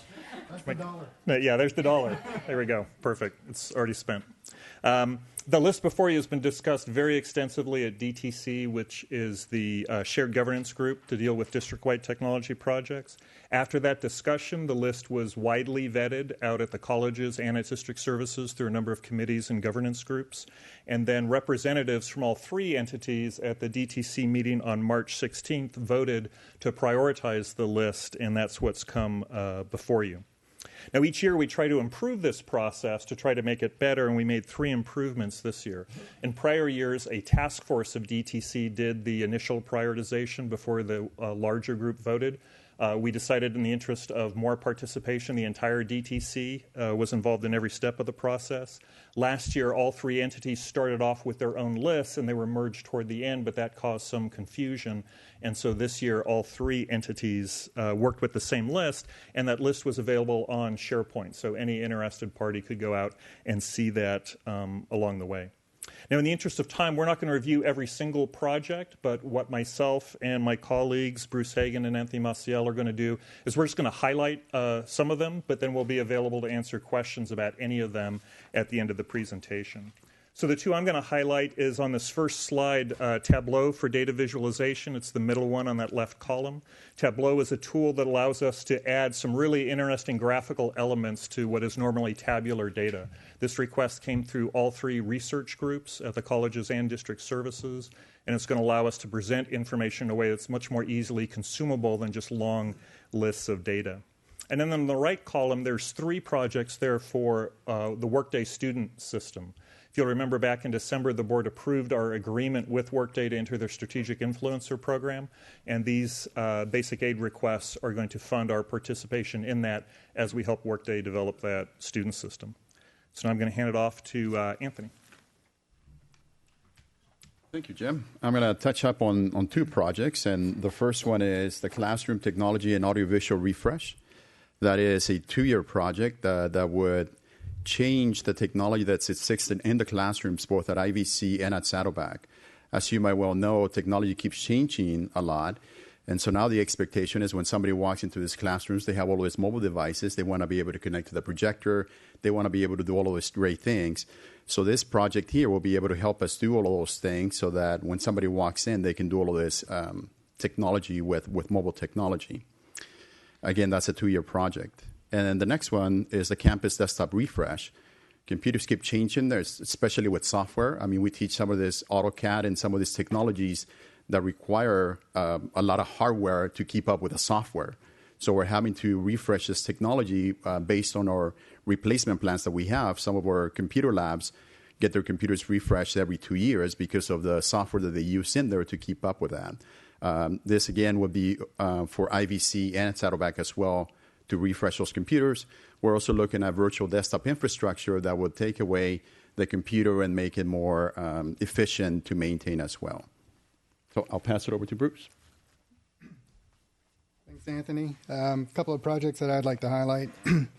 On the bottom left of your sheet on the page, first page is a student print solution. For those students who come to the campus and print, even today, have issues with the print solutions. Most of the time, those machines fail. The vendor's not very responsive or timely. So even today we had an issue where they came out on Wednesday and weren't able to get it running even today, and this is finals week. So this is an identified issue. The library came up with a recommendation on going out and finding a different vendor. We went out and did some research. And so this project is to replace all the printers and copiers that are in each one of the major libraries and labs where they have student print solutions. On the next page, which I knew I was going to have to do this mouse. Left. Okay. And then right. Hey. The next one I'd like to highlight is the top right, district-wide platform for online tutoring. A lot of the services that we offer on the ground are not offered online. And this project is to start offering tutors online. They can come into the Success Center at IVC. They can get support from a myriad of different faculty and staff to help them.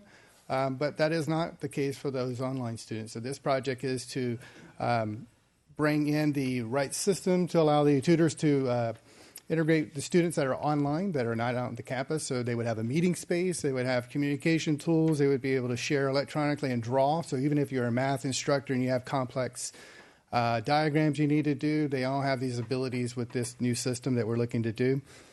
And then the last one I'd like to highlight is the unified ID card system. It goes to the keyless entry that we were talking about. These same cards could be used if they were all unified. There would be proximity, so you can walk up to a door and let yourself in. Likewise, they'll be able to unlock printers and copiers between the campuses. So that'll tie into the copier print student print project. And then also events, library, we can add value to these cards going forward. So a student could go in and pay for their cafeteria lunches if they wanted to. They can pay for their student print. And while I'm thinking about student print, would also be able to pay with your credit card. So you don't need to go to a vending machine and actually pay for a $5 card that you may or may not get all of it out of. You can use PayPal or whatever's most convenient to go up there and pay for one page or prepay a bunch.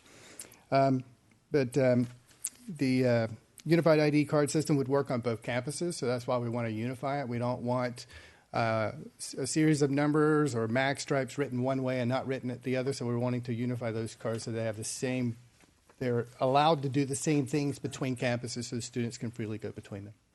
Thank you.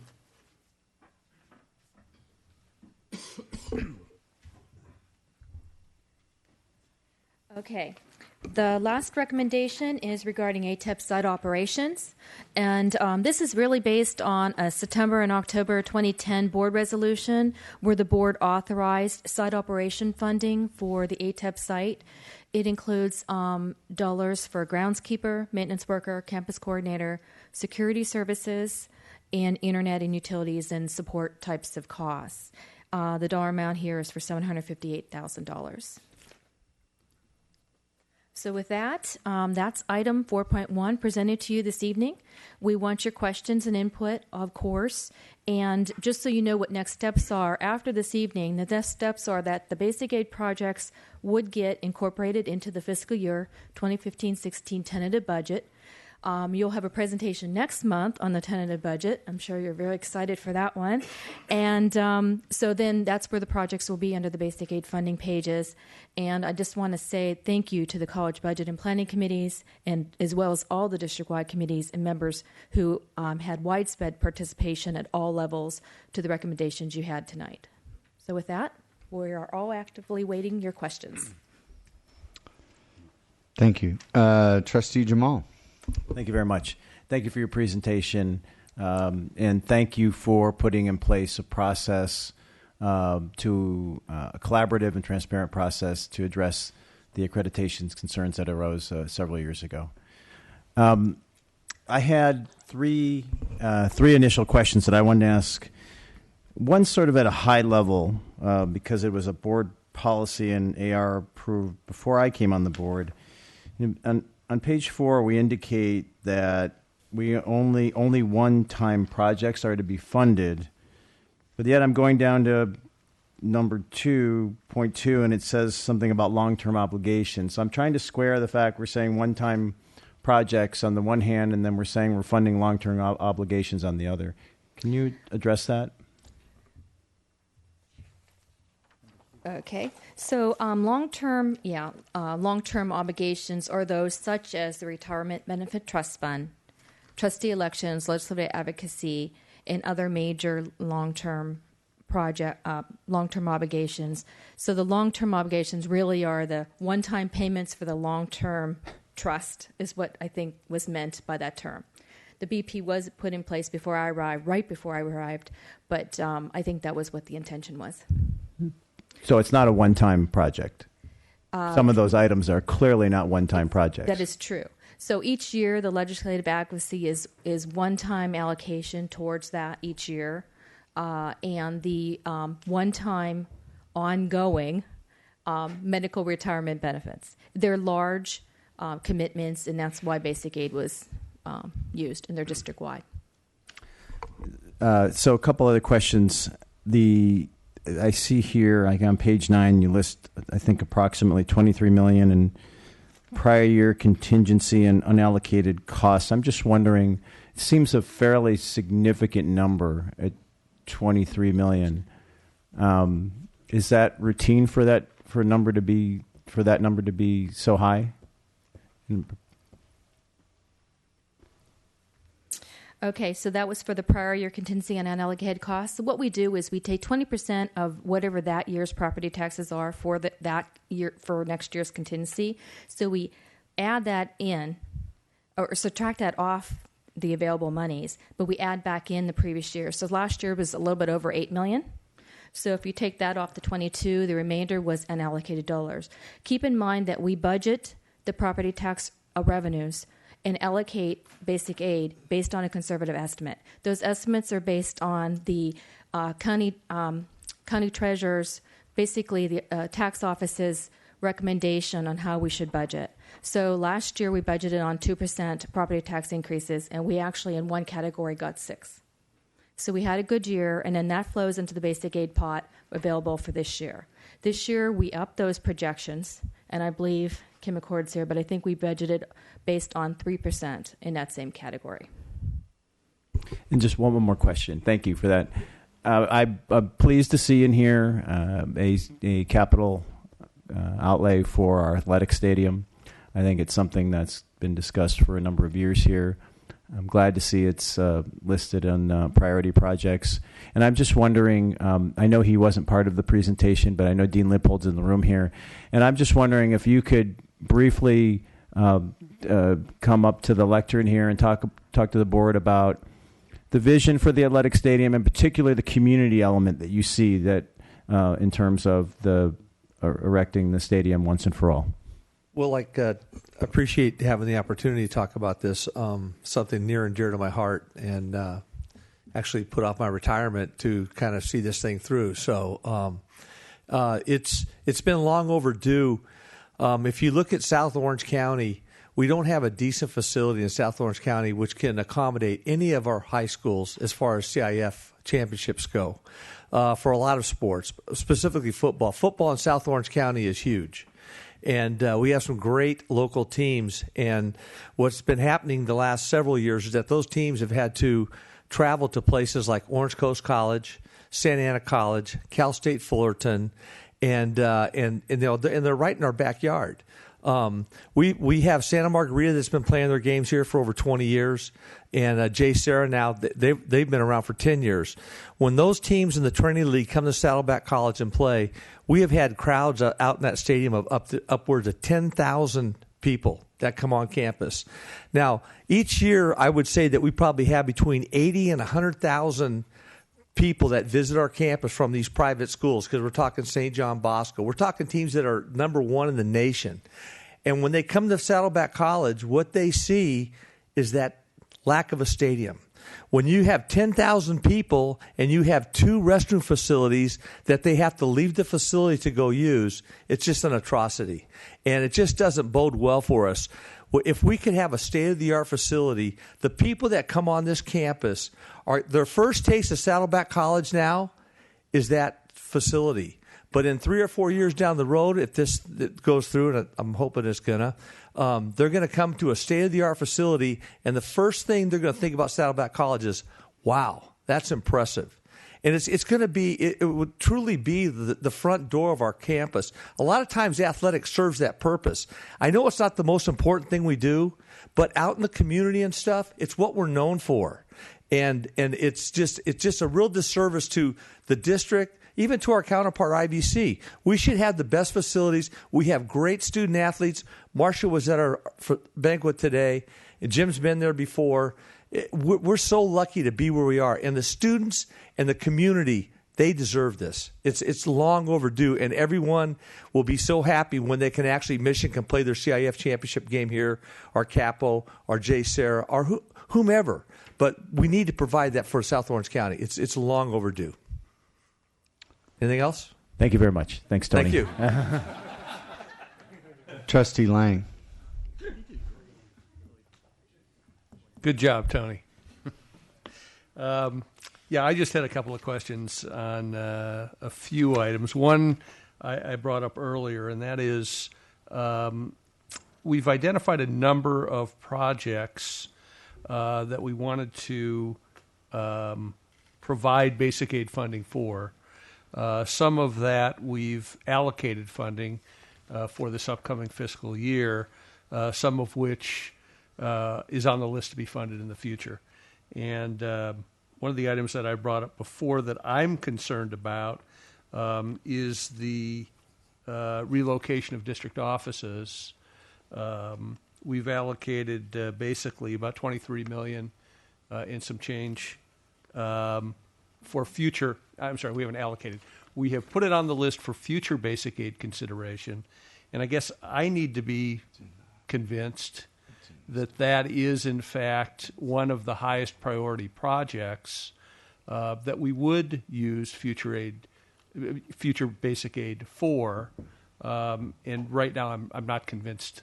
So I'm hopeful that those members perhaps that are here, that are serving on the committee, might be able to speak to that. So that's one item, and then I've got a couple other questions as well, and I'll start with that one, I guess. I think you're referring to the capital project list. It is on the list. Correct. It was prioritized by the colleges, but it was not recommended for funding for this year, definitely. The project cost was identified to be $23 million if we were to relocate and build a new facility offsite. So I don't know if the college presidents want to weigh in on what I've said, or if you had any other further comments. And I'm also interested along those lines in what items might not have made the list, what didn't make the cut, and whether those might be higher priority items than this. Again, each year the colleges prioritize. We reviewed the 5-year plan, like Brandy had indicated in February, and it really is up to the college priorities that year to determine what the recommendations are to KIC and DTC. Okay. I'm not getting much of a response to my question, however. Maybe Kathy, you want to? Kathy.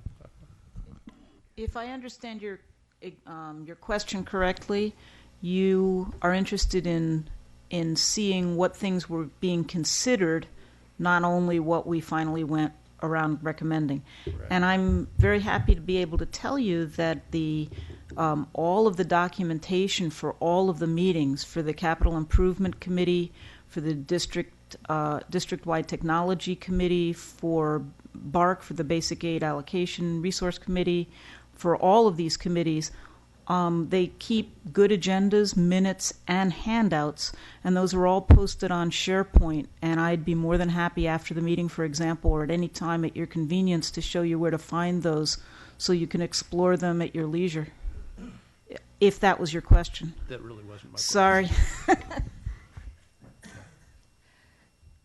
Brandy, I don't know what else to say here. Do you want to take a stab at me? I think during the process we were talking about how this landed, I think, in the 16th priority on the 5-year plan. And there's a strategic planning process as part of our overall planning and the accreditation, meeting those accreditation concerns. And in that strategic plan, the desire for district services to be centrally located between the two colleges, that was an identified priority, one of the top priorities in the strategic plan. This year, as I understand it, the president's had a desire to raise that up to the attention of the committee so that it would be addressed and determined at the beginning. This is like the first step toward making a determination. Is this really a priority for the district as it was identified in the strategic plans, or are there other priorities that are greater than this? So I feel like this was the first step in the process. And then, as I mentioned earlier, we have an education and facilities master planning process that's coming up in the next few years. And that process really will work toward massaging this a little bit further, I think. So it's by no means a fait accompli. In fact, wasn't even considered for funding this year, not high enough on the priority, but high enough to start saying, do we really think this is as important of an issue as was identified in the strategic plan? Okay. May I speak also? Dan Walsh, Senate President, down here. From one of the constituency groups, this has been a priority. I can only speak for the Academic Senate at Saddleback College, that we wanted to see this considered. It's been on a strategic plan. It's been on the Education Facilities Master Plan as well. And it was our perception that it was being ignored by district services and not even being considered. Is it a good project or not, as we do with all of them? And in order for us to have that discussion, it has to be on the list. And so, although some of us would like to see it happen, I also recognize we have to decide if is it a good idea or not. And in order to have that, it has to be on the list. Okay. All right. I just thought I would provide you some input from one trustee's perspective. I think there are some philosophical issues with wanting to spend $23 million, in this case, out of basic aid funds to buy separate facilities out in the community. Where we've got, essentially, in my view, plenty of land and building. I don't see this at the same priority level, perhaps, as some others do. So I'll leave it at that for now. Thank you. The other question that I have was for the technology folks that are here. Obviously, we've got a very ambitious amount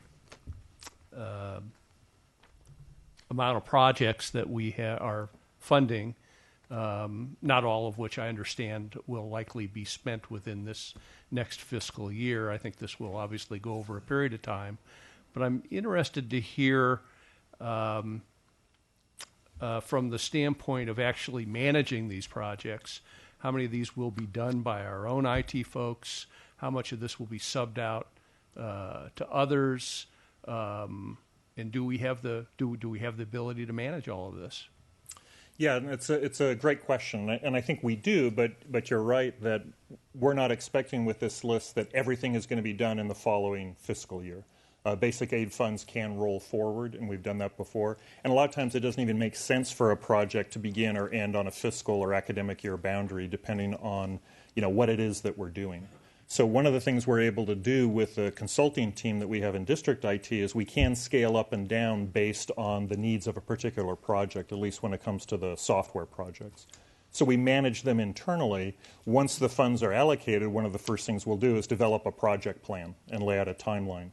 Over the last couple of years, District IT has gone out to all the governance groups at the colleges and presented an annual report, which includes a list of the projects and projected timelines for each of those so that they can see them. So just speaking on the behalf of District IT for the software projects, and I'll see if Anthony or Bruce want to address any of the college ones. For the college projects, we've got the people on staff to actually take care of those. We don't have consultants that come in. So the desktop refresh, the media upgrade, well, the new media upgrade probably will require some consultants, given that it's a 2-year project and we have a lot of classrooms. But for the desktop side, we do take care of those ourselves. We identify the labs with the help of our committees, and then we start to build those machines, buy the machines, and then easily get in a 2-week window when we actually can and switch those things out. So most of the IT projects from a campus perspective are handled with existing staff. Right. And I guess one other question that I would have would be, and one of the things that we've been particularly proud of in this district is and Jim, I think you've really headed this to a great extent, is the MAP program, which I understand is now, it looks like it's going to be integrated into Workday in some fashion, and eventually may even get phased out, or I'm not sure where we're going with that. Maybe you can enlighten me on that.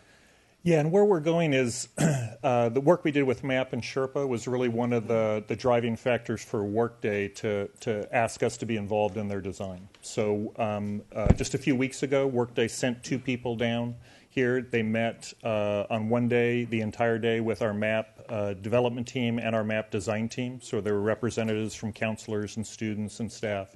And then the next day they met with the Sherpa design and development team. So our hope is that because we're getting in on the ground floor, we can really help shape those the equivalent products within Workday. Now we know there's a lot of sense of ownership with MAP. We have a phenomenal design team of counselors that have really put a lot of time and energy into that. They're understandably concerned about the thought that somewhere down the road we may not have MAP.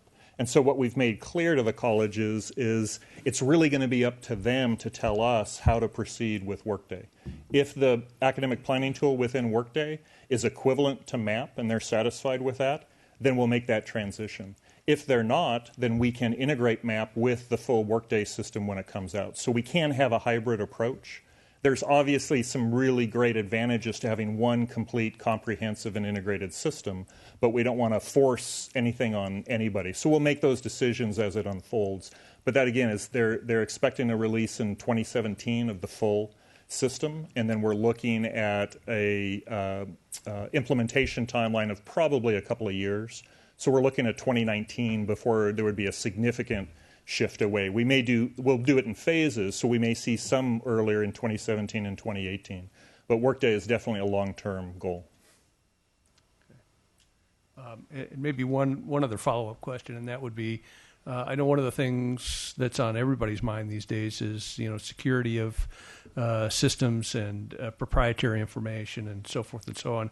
I see we've got a project that addresses that to some extent.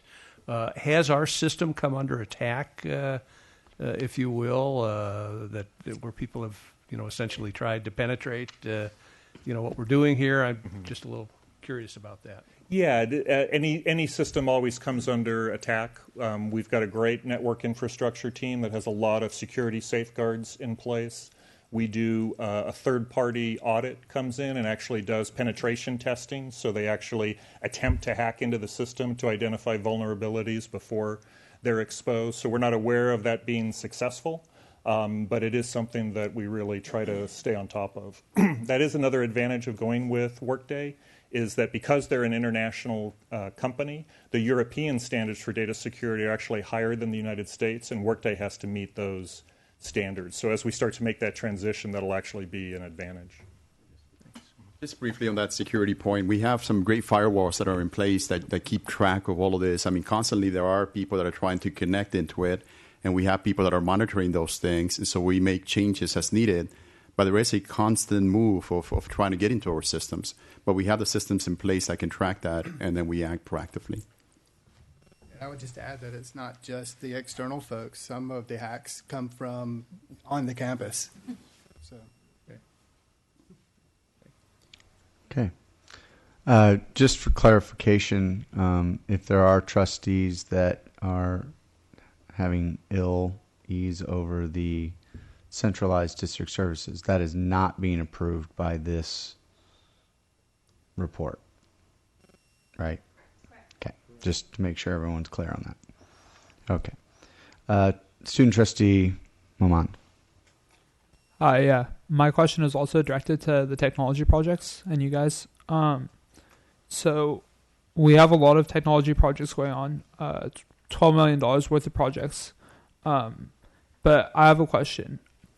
So the biggest student gripe on campus has been connectivity and Wi-Fi speeds, especially in buildings like the BGS and LRC.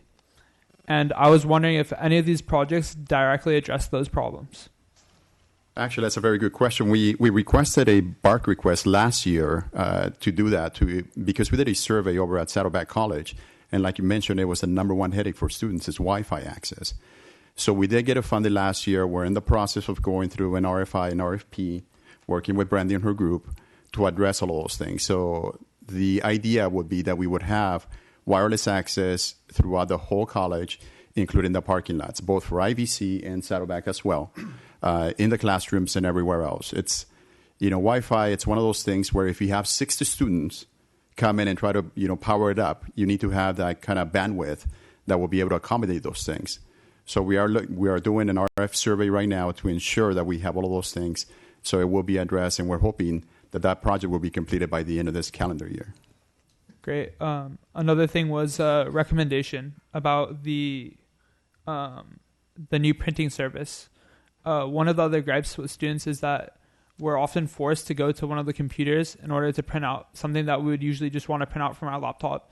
And we're forced to email it to ourselves and go to the printer or go to a computer and log in and waste like another 5-10 minutes and try to print it out from there. Is there any, my recommendation is, can we find a vendor that can address an easy solution for printing from our own devices? Yeah, the new print solution not only will allow you to print to a printer so long as you've been authenticated through the network, but you can print anywhere. So if you send your job to a printer, you can go to any printer and release that job. You don't have to, you're not printing to a specific device. So you could print here, send something to the printer, and go actually release it in IVC, or IVC could travel over here and release it from a printer here. So the goal of the project is to be able to allow people the freedoms to send their print jobs from mobile devices, tablets, their own laptops, along with being able to have the freedom to go wherever they need to go and print. So if a printer is broken in a certain area, they can go release it in another area. So we're not bottled back like we are today with an issue over at IVC. Okay, so that's with the new service. Okay. All right, thank you. Seeing no more requests to speak, thank you very much for the presentation. Next, we have consent calendar items. Do I have any polls? Yes. Go ahead and do your request to speak, and I'll poll you that way. It's working tonight, so I want to use it. Trustee Wright. Yes, just a 5.1, just a very short correction. 5.1? 5.5 and 5.8. 5.5, 5.8. Okay. Trustee Jemal. 5.4, 5.13, 5.18. 5.18. Correct. Seeing no other requests to speak, Second. I have a motion to approve the balance of the consent calendar, subtracting 5.1, 5.4, 5.5, 5.8, 5.13, and 5.18. And I have a second. Second. I seconded. All right. We'll go ahead and vote on the balance of the consent calendar. Unanimous yes vote, one trustee absent, and student advisory yes vote. Okay, so Trustee Wright, 5.1. 5.1, just a small correction. It says here, this was one of the minutes for the special meeting. This was the listening session here at Saddleback College. Members of the Board of Trustees present. It has myself as being clerk, but Timothy Jemal is there. Should be vice president rather than member. Thanks for having my back. Got it. All right. I don't know if I'll accept that. Correction will get made. Okay. With that, I'll entertain a motion to approve 5.1 as amended. Second. I have a motion to approve as amended. We'll go ahead and vote on the item. Unanimous yes vote, one trustee absent, one student advisory yes vote. 5.4, Trustee Jemal. Okay, 5.4, which is the IVC food and coffee cart services, the selection of the vendor. I'm just wondering, I noticed you had a chart here of the vendors that did apply. Was there a ranking, just out of curiosity? Did we rank them? Yes, there was a ranking. That ranking was performed by the cafeteria task force. And we had matrices for each of the proposals, and they ranked the various and the. Is it ranked? Is this the order? Are these ordered? No, this is not. This is not based on the order. If you, I can get that information for you later. Sure. Okay. I'll entertain a motion to approve Second. I got a motion and a second. We'll go ahead and vote on the item. Unanimous yes vote. 1 trustee absent. 1 student advisory yes vote. 5.5, Trustee Wright. I was just noticing, this is just a question that I had. I was noticing that there are some courses in biotechnology that are being offered. Is this the first time that you're offering those courses? And do you have the equipment and the facilities to do that? Yes. Okay. Yes. Okay. One of our faculty members has received some grant support. Wonderful. And we are moving forward with this program funded. I applaud you for externally that. funded. I just knew that we had not done that before, and I wanted to make sure. Thank you. Let me ask you one more quick question. Can you do a clean room? Do you have a clean room facility? We will have a mock clean room. We don't have room for a real clean room. Okay. Second. I have a motion from Trustee Lang, second from Trustee Jemal. We'll go ahead and vote on the item. Unanimous yes vote. 1 trustee absent. 1 student advisory yes vote. 5.8, also Trustee Wright. The question my question here is that you're deleting a number of transfer degrees. Was this unanimous decision? And okay. You want more than just that answer? Well, I mean, is there something replacing them, or are they just doing away with them? Need it. Please go to the mic. It needs to be on record, please.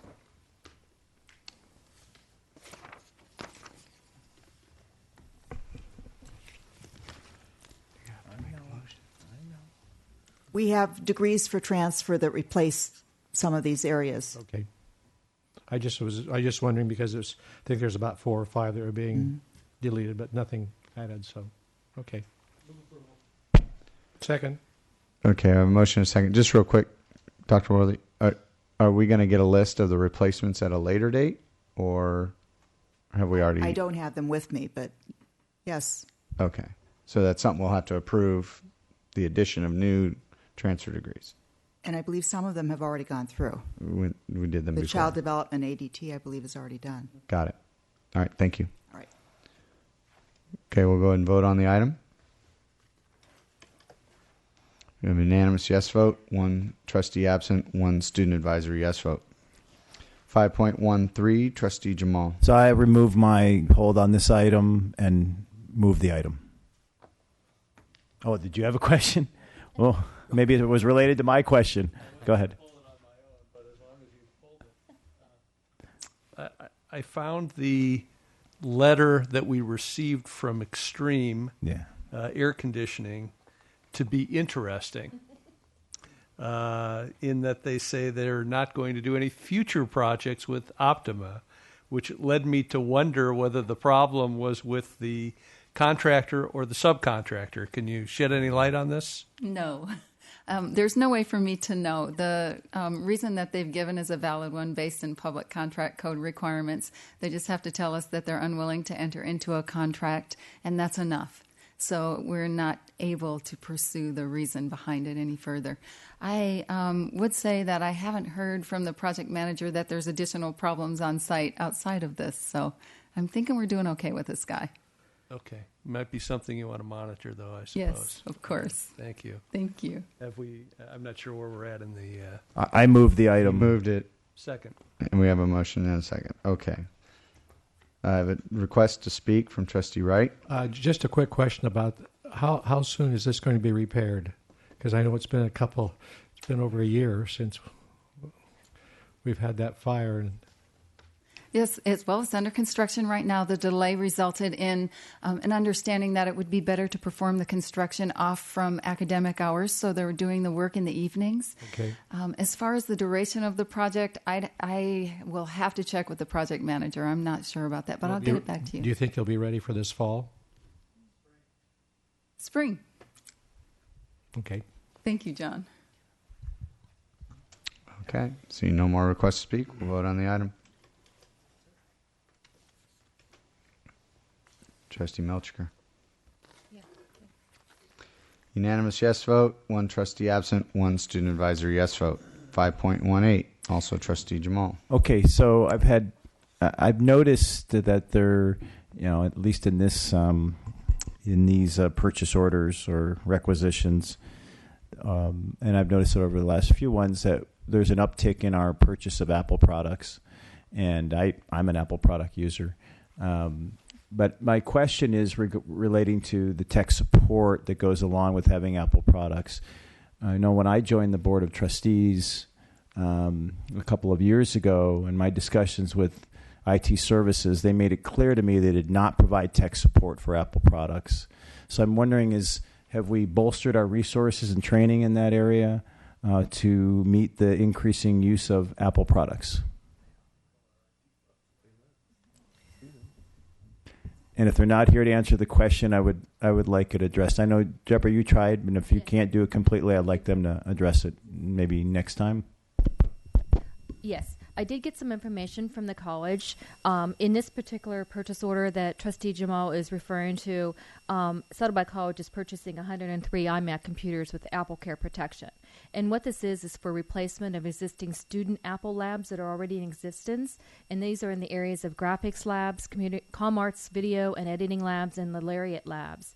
And also there's going to be 7 computers assigned to the Saddleback College IT department, specifically in AB areas that use Apple products. So these Apple products are the preferred instructional technology for these particular discipline areas. Carol Hilton has identified that there is limited support for Apple in the college IT department currently, but the college is addressing this. There's a position being advertised for a Tech 2 for the Saddleback College IT department who will have Mac expertise to fill that position and support the labs that have Apple products. I'm not sure if the college can add anything further to that, but they are adding support for Apple. So they're adding a technical support position at Saddleback College to support the use of Apple products, increased use of Apple products. And it's for the purposes of dedicated support to the college and the use of Macs and iPads, et cetera. Is correct. Okay. A motion to approve. Do I have a second? A second. We'll go and vote on the item. All those in favor? Unanimous yes vote. 1 trustee absent, 1 student advisory yes vote.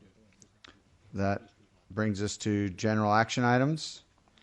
First one, 6.1, Orange County School Board Association Maureen DiMarco Award nomination. Anybody wishing to make a nomination for this award?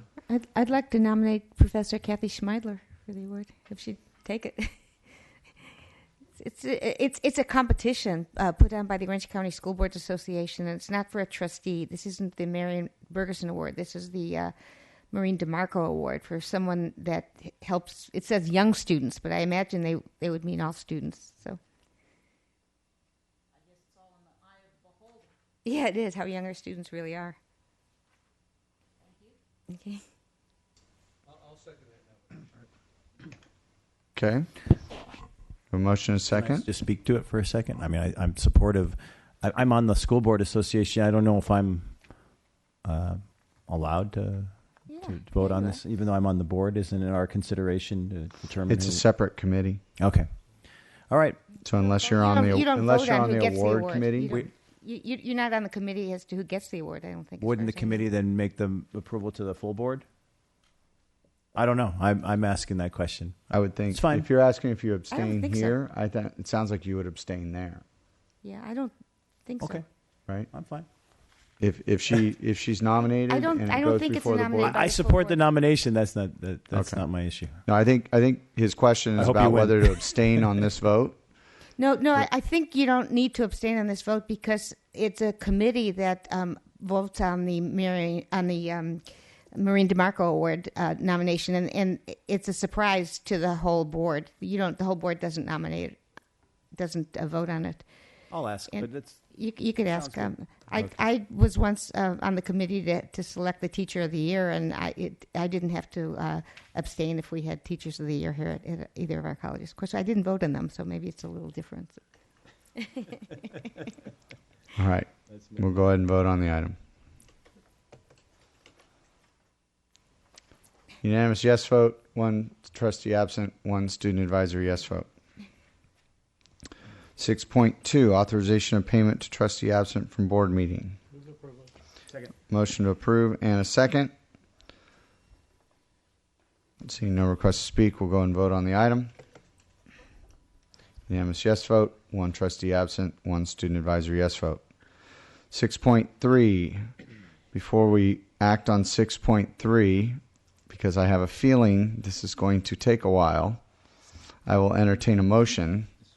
Mr. President, I move to extend the board meeting to 9:30 p.m. I have a motion and a second to approve extending the meeting to 9:30. Up to 9:30. No, we have to stay till 9. I'll amend my motion up till 9:30 p.m. All right. We'll go ahead and vote on the item. All the unanimous yes votes, 1 trustee absent, 1 student advisor yes.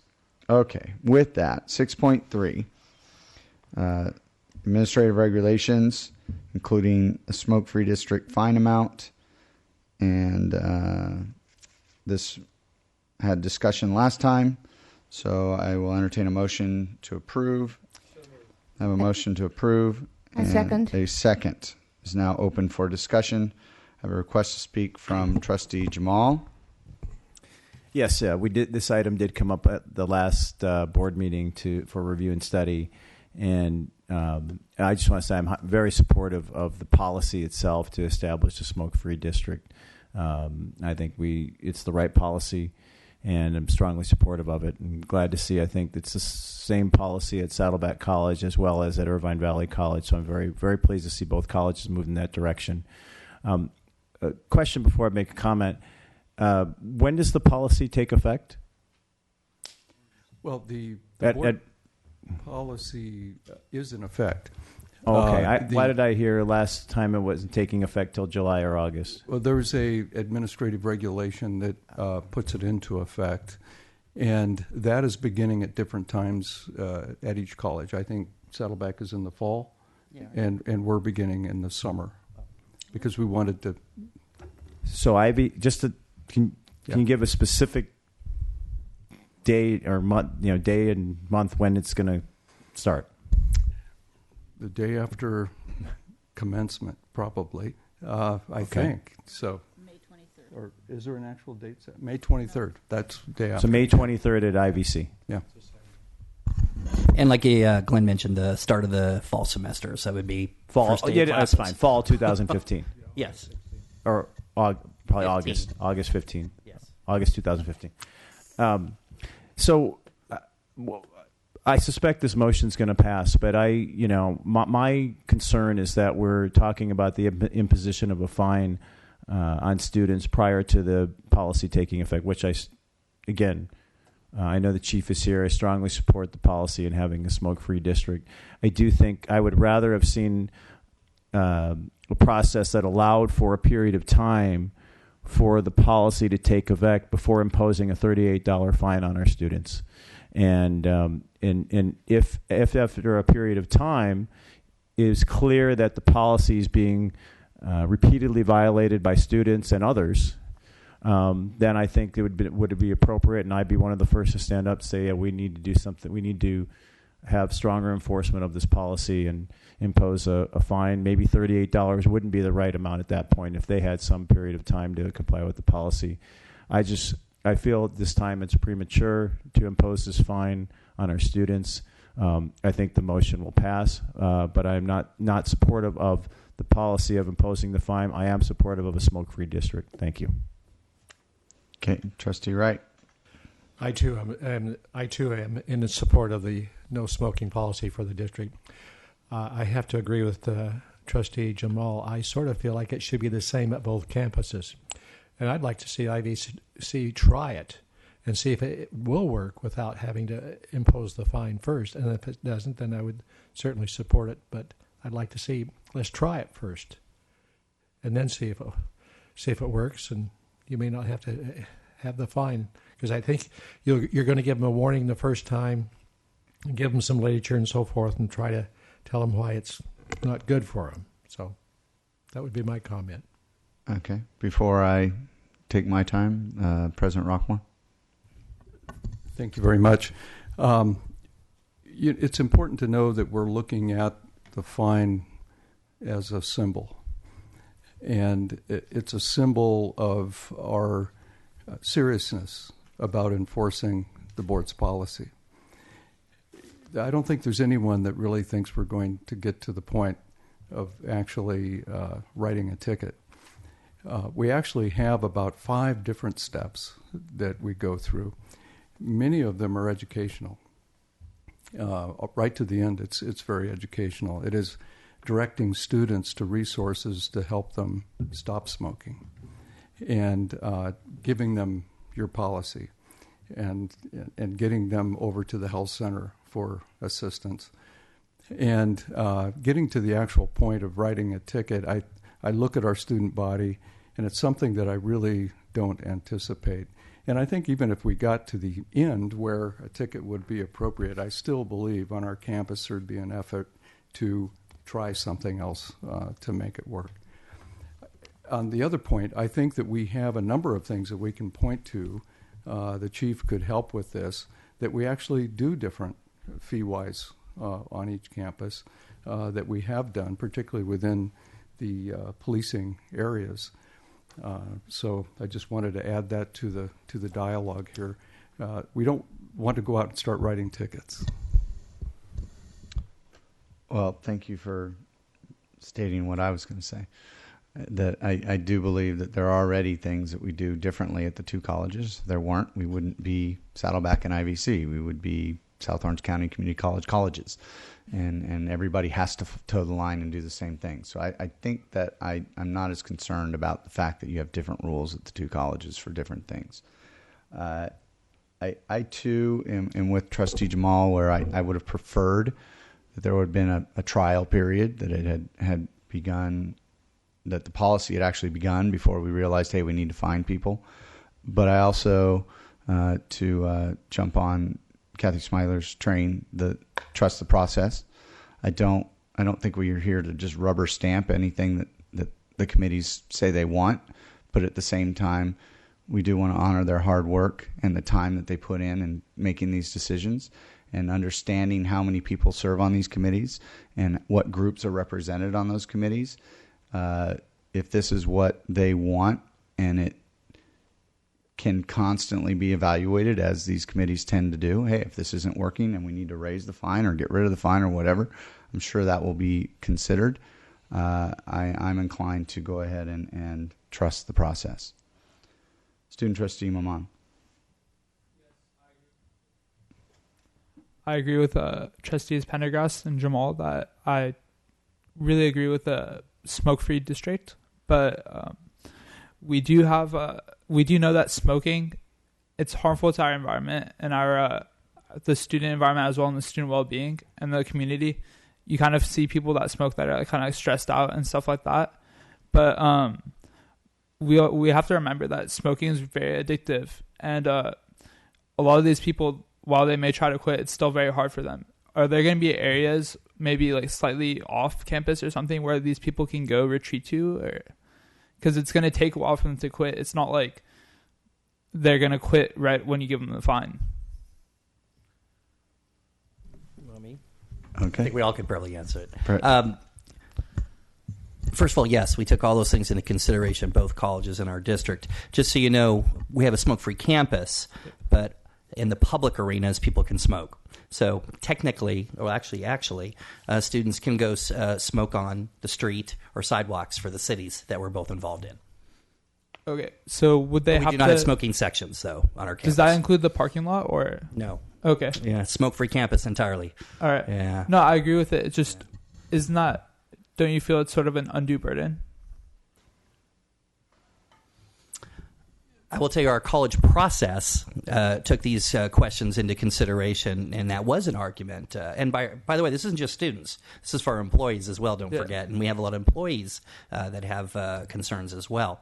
And that was an issue that came up in the debate in the college, our college. I assume it was the same at IVC, was that we would like to follow the trend out there to have a full smoke-free campus. That's one reason why you heard President Roquemore just note, and we'll do the same, is that we really are going to try to provide services for students at our health centers, counseling, and elsewhere to really help students that are addicted to a toxic substance, which happens to be nicotine and smoke, to help them get off it. So we are going to provide those support services.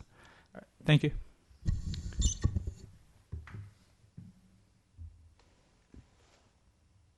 No, now it doesn't work. Oh, there it is. Just as a side note, because it just dawned on me, I honestly don't remember the original board policy, but it's my recollection it was passed before this was an issue. Have we done anything to address vaping? That's part of it. It is in there? Yeah, it is part of that? It's actually not smoke-free. It's a tobacco-free. Wait, did I get that right?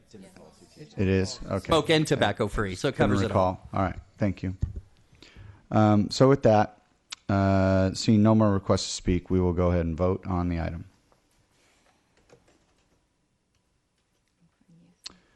We have 5 yes votes, 1 no vote, 1 trustee absent, 1 student advisor yes vote.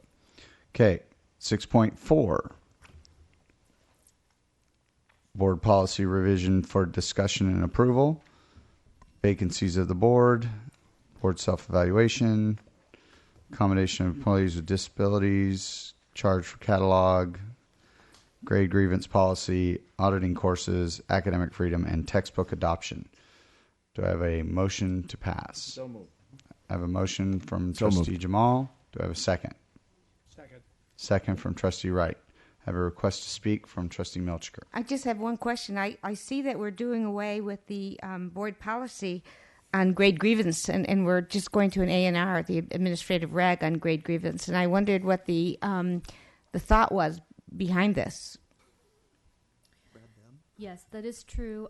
The BP 5505 for grade grievance policy is being moved to an AR. The language was very detailed, and it was more appropriate to be an administrative regulation rather than a board policy, which is more like a more overarching umbrella type of thing.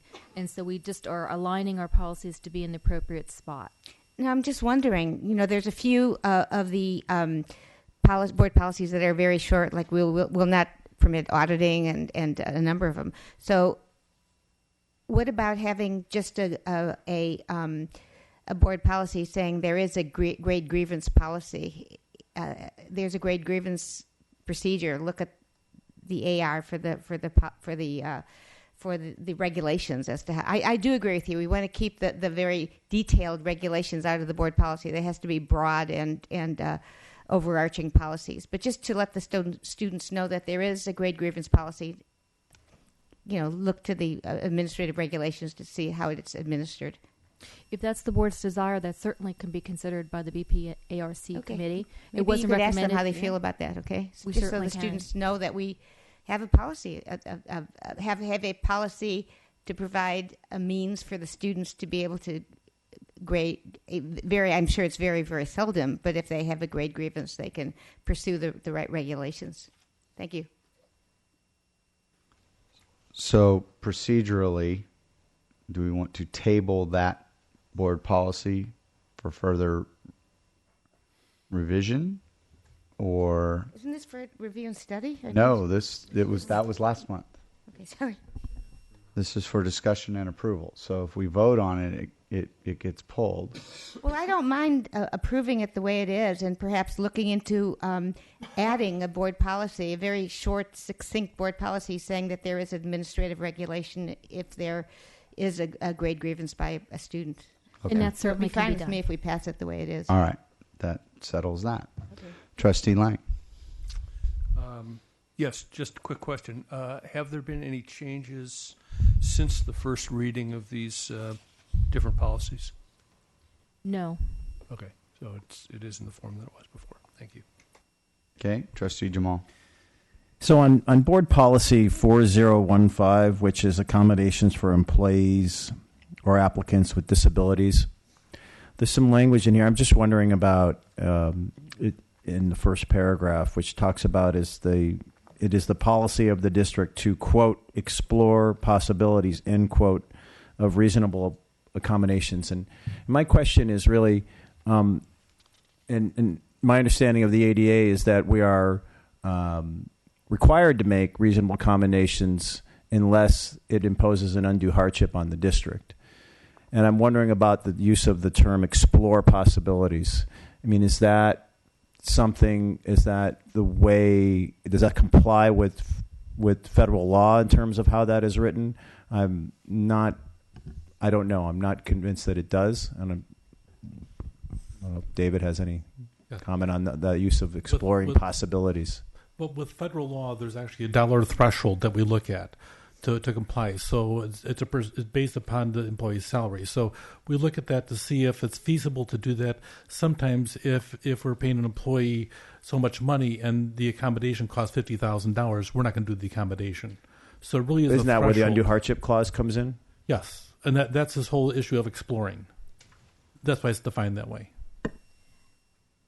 I've just never seen I'm somewhat familiar with the ADA. I've never heard the use of the term exploring possibilities. But to add to that, 2 legal reviews did take place of this board policy to ensure that the language did meet all federal and state guidelines. And in addition, David didn't really mention that we do an interactive process for ADA accommodations in which the supervisor, the employee, and HR sit down and talk over the requested accommodation, in which then they come up with a recommendation. Okay. And in that interactive process, what happens if an employee has a disability, then the supervisor, the employee, and human resources meet and confer. And that's where we explore. Okay. Trustee Lang. Yes, and I was just going to point out that I think that the way this policy was modified was that the second paragraph started out to explain what reasonable accommodation and undue hardship meant, and then added some language in there to further expand upon, I think, exactly what you pointed out that's in paragraph 1. So I think you've got that covered. Okay. Seeing no more requests to speak, we'll vote on the item.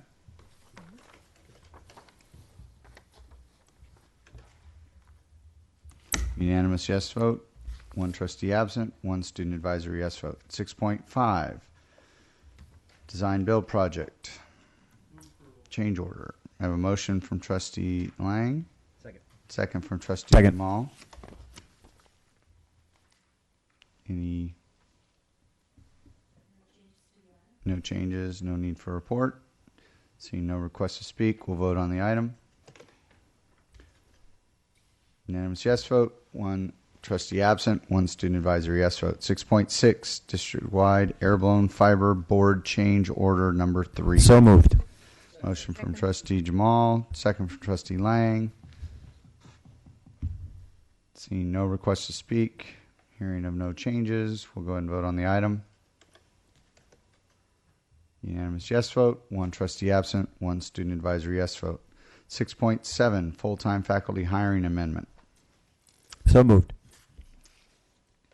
I have a motion from trustee Jemal. Second from trustee Wright. I have a request to speak from trustee Lang. So this is for 3 guidance and counseling positions at IVC that are new, where none had been requested before. So maybe just real quick explanation on what happened here. Have to. As you'll note, the monies that will be used are part of the allocation from the state on the student success program, and we went through a process on the campus to take all possible ideas on how we could spend that money and maximize the outcome from that. we realized through that process that at the federal level right down to state level, there's a renewed emphasis on counselors' involvement in student success. And so working with the Academic Senate, the rest of the campus, and our committees, we finally landed on the need to carve out 3 new counseling positions to support that program. Okay, thank you. Trustee Wright. Just a quick question. Are you in process of hiring them now? And will you try to get them hired by fall? Is that the idea? My vice president says yes. Okay. Okay. Thank you. See no more requests to speak. We'll go and vote on the item. Unanimous yes vote, 1 student advisory yes vote, and trustee absent. Did that backwards, but that's okay. 6.8, academic personnel actions. Any changes? No changes. No changes. Move approval. Yeah. I have a bunch of motions to approve and a bunch of seconds. Seeing no requests to speak, we'll vote on the item. Unanimous yes vote, 1 trustee absent, 1 student advisory yes vote. 6.9, classified personnel actions. Any changes? No changes. So moved. Motion from trustee Jemal, second from trustee Lang. Seeing no requests to speak, we'll vote on the item. Unanimous yes vote, 1 trustee absent, 1 student advisory yes vote. 6.10, destruction of Class 3 disposable records. So moved. Trustee Wright motion, second from trustee Lang. Seeing no requests to speak, we'll go ahead and vote on the item. Unanimous yes vote, 1 trustee absent, 1 student advisory yes vote. 6.11, sabbatical revision. Second. Motion from trustee Lang, second from trustee Milchiker. Seeing no request to speak and no clarification or explanation needed, we'll vote on the item. Unanimous yes vote, 1 trustee absent, 1 student advisory yes vote. 6.12, district initial proposal to CSEA. So moved. I have a motion from trustee Jemal. Second. Second from trustee Wright. Who? What? I thought you wanted to speak. No. I'm good. We discussed this in closed session, what our proposal was. This is publicly approving that we're okay with our proposal. Correct? Yes, and then as a follow through, this also sets the June board meeting for the public hearing date. Right.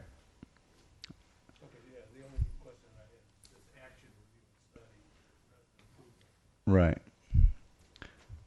All right, we'll go ahead and vote on the item. Unanimous yes vote, 1 trustee absent, 1 student advisory yes vote. 6.13, contract management software systems project.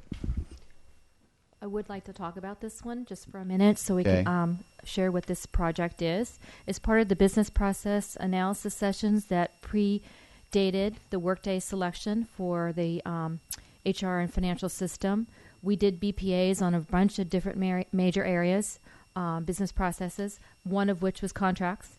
It's a real pain point right now. It's a large, complex district with 2 colleges and a ATEP, and there's a lot of contracts that go through that range from educational service agreements, clinical agreements, all the way through IT projects, capital construction, and whatnot. And as you can imagine, paper doesn't work anymore. Approvals go through manually through the colleges. New people are on board and are confused what contract template to use for what. We have to get legal approval and review on a lot of different contracts. So we had a contracts work group formed as a result of the BPA, which we're looking at several different areas in which we can improve the process, one of which we needed some kind of electronic management of all this, and have a library where we can have all the contracts stored, have templates, have clauses, have really efficient approvals within the colleges so that things can be done a lot quicker, and also not reinvent a wheel when somebody has a contract a need at one college and there's already been done at the other college, that kind of thing. So what this is going to do is have contracts management through a software system. It'll be an 18-week project of which it'll interface with Workday. So we'll be able to encumber against the contract after it's executed, and we'll be able to then pay against it, et cetera, seamlessly with Workday.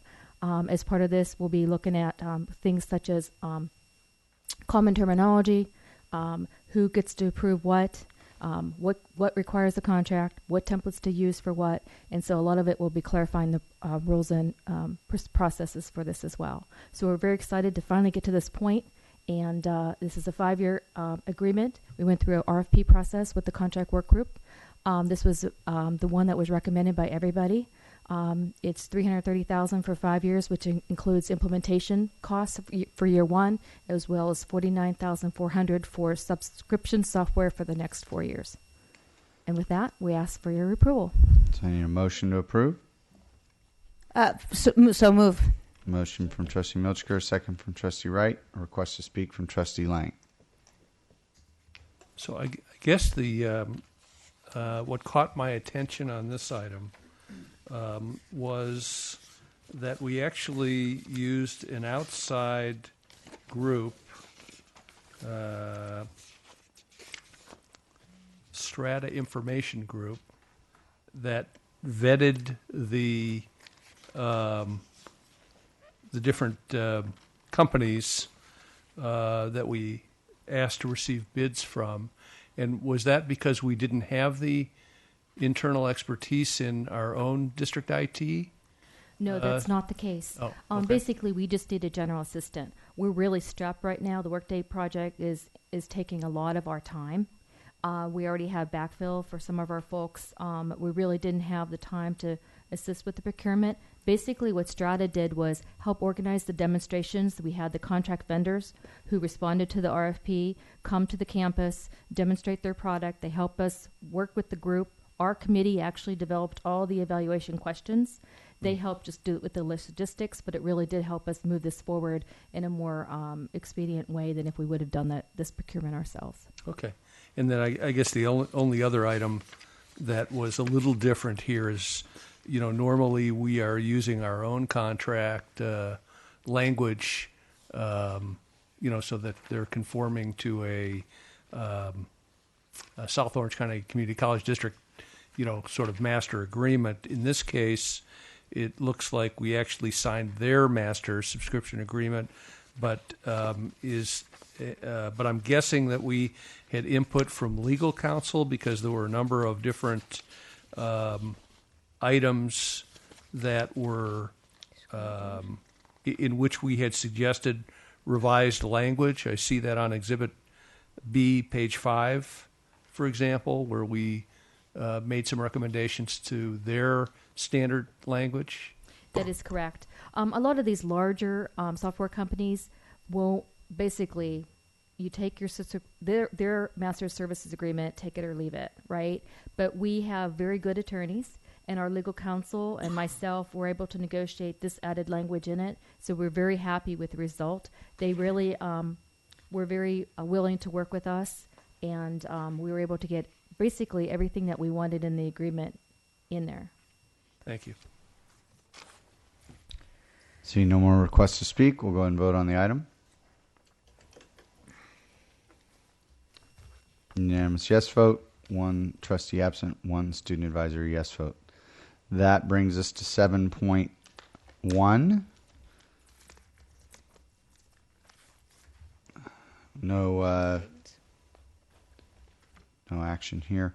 I just want to say, having wordsmithed many a mission statement and vision statement, I feel the pain of whoever had to work on these. Were there any major changes from the previous mission statements? 0. All right. Okay. Good to know. Yeah. So, all right. We'll go ahead and go to 7.2. Saddleback College and Irvine Valley College speakers.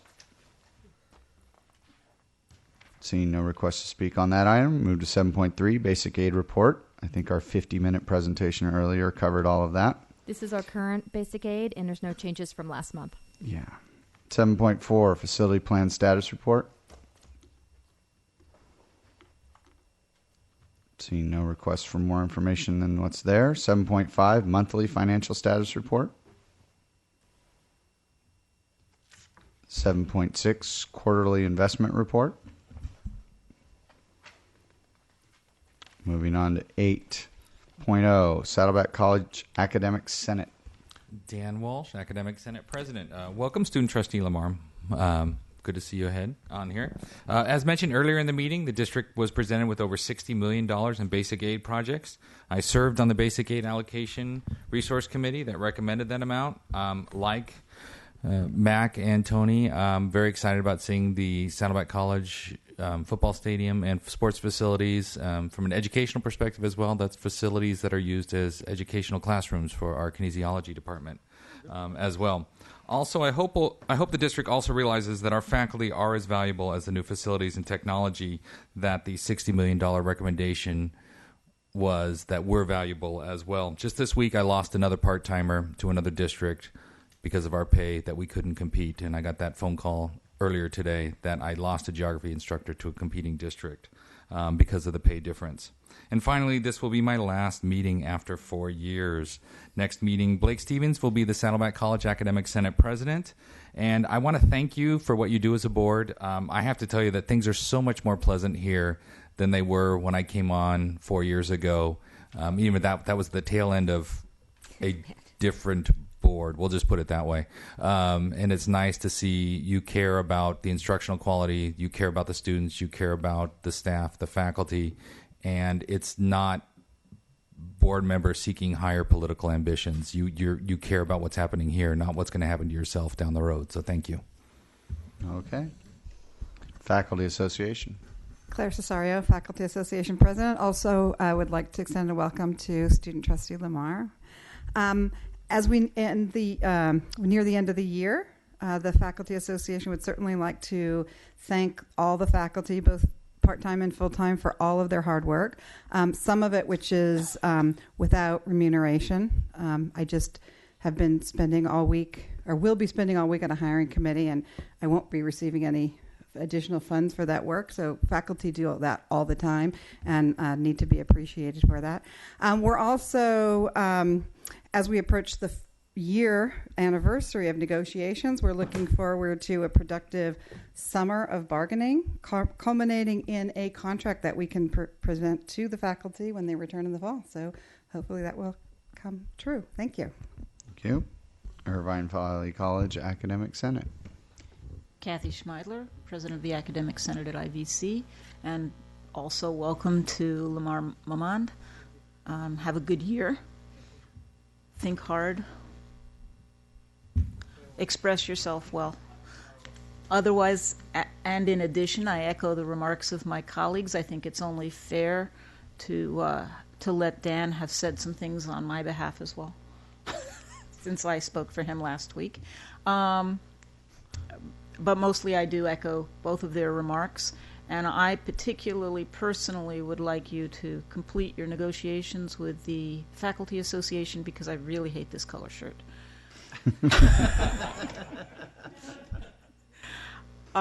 Also, thank you very much personally for nominating me for that award. I understand that some essays need to be written, but I suspect we'll get on the ball on that. But thank you very much for your support.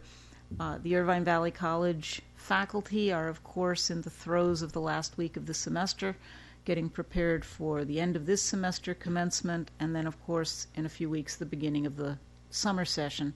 So people say, oh, well, now it's the end. No, it's just a change. It's just a slight status change. It never ends. It cycles around. It's nice and circular. But congratulations to all of you for having made it through another academic year, and I hope to see all of you at commencement, to echo what I said to my colleagues. Thank you. Vice Chancellor, Human Services. Human Resources will be working on 2 district-wide projects in the near future. One of them is a district-wide program to develop an equal employment opportunity policy required by the Chancellor's Office. The other one will be working with the colleges to assist them to implement Title IX, which has changed dramatically in the last year and deals with sexual assault. The data is out there, and it's a significant national issue. So we'll be working very closely with our 2 Vice Presidents of Student Services, and we look forward to working with them on that to help that come to a good process for students to follow. Also, our student trustee, Momand, thank you very much for serving this capacity. You've already asked lots of questions, which certainly lead to a very interesting term for you. So thank you. Congratulations. Okay. Vice Chancellor, Business Services. I'll keep this brief. The governor's May revise came out Friday afternoon, so hot off the press, we have some new information regarding the budget outlook for next year. We're looking at a decrease in the COLA based on comparison to January's recommendation. It's now reduced down to 1.02%. We are sad to say. We do have money available for growth if we were to increase our student enrollment, and for additional dollars for enhanced non-credit, which is now going to be at the full credit rate, and that would be only for Saddleback College for that amount of money.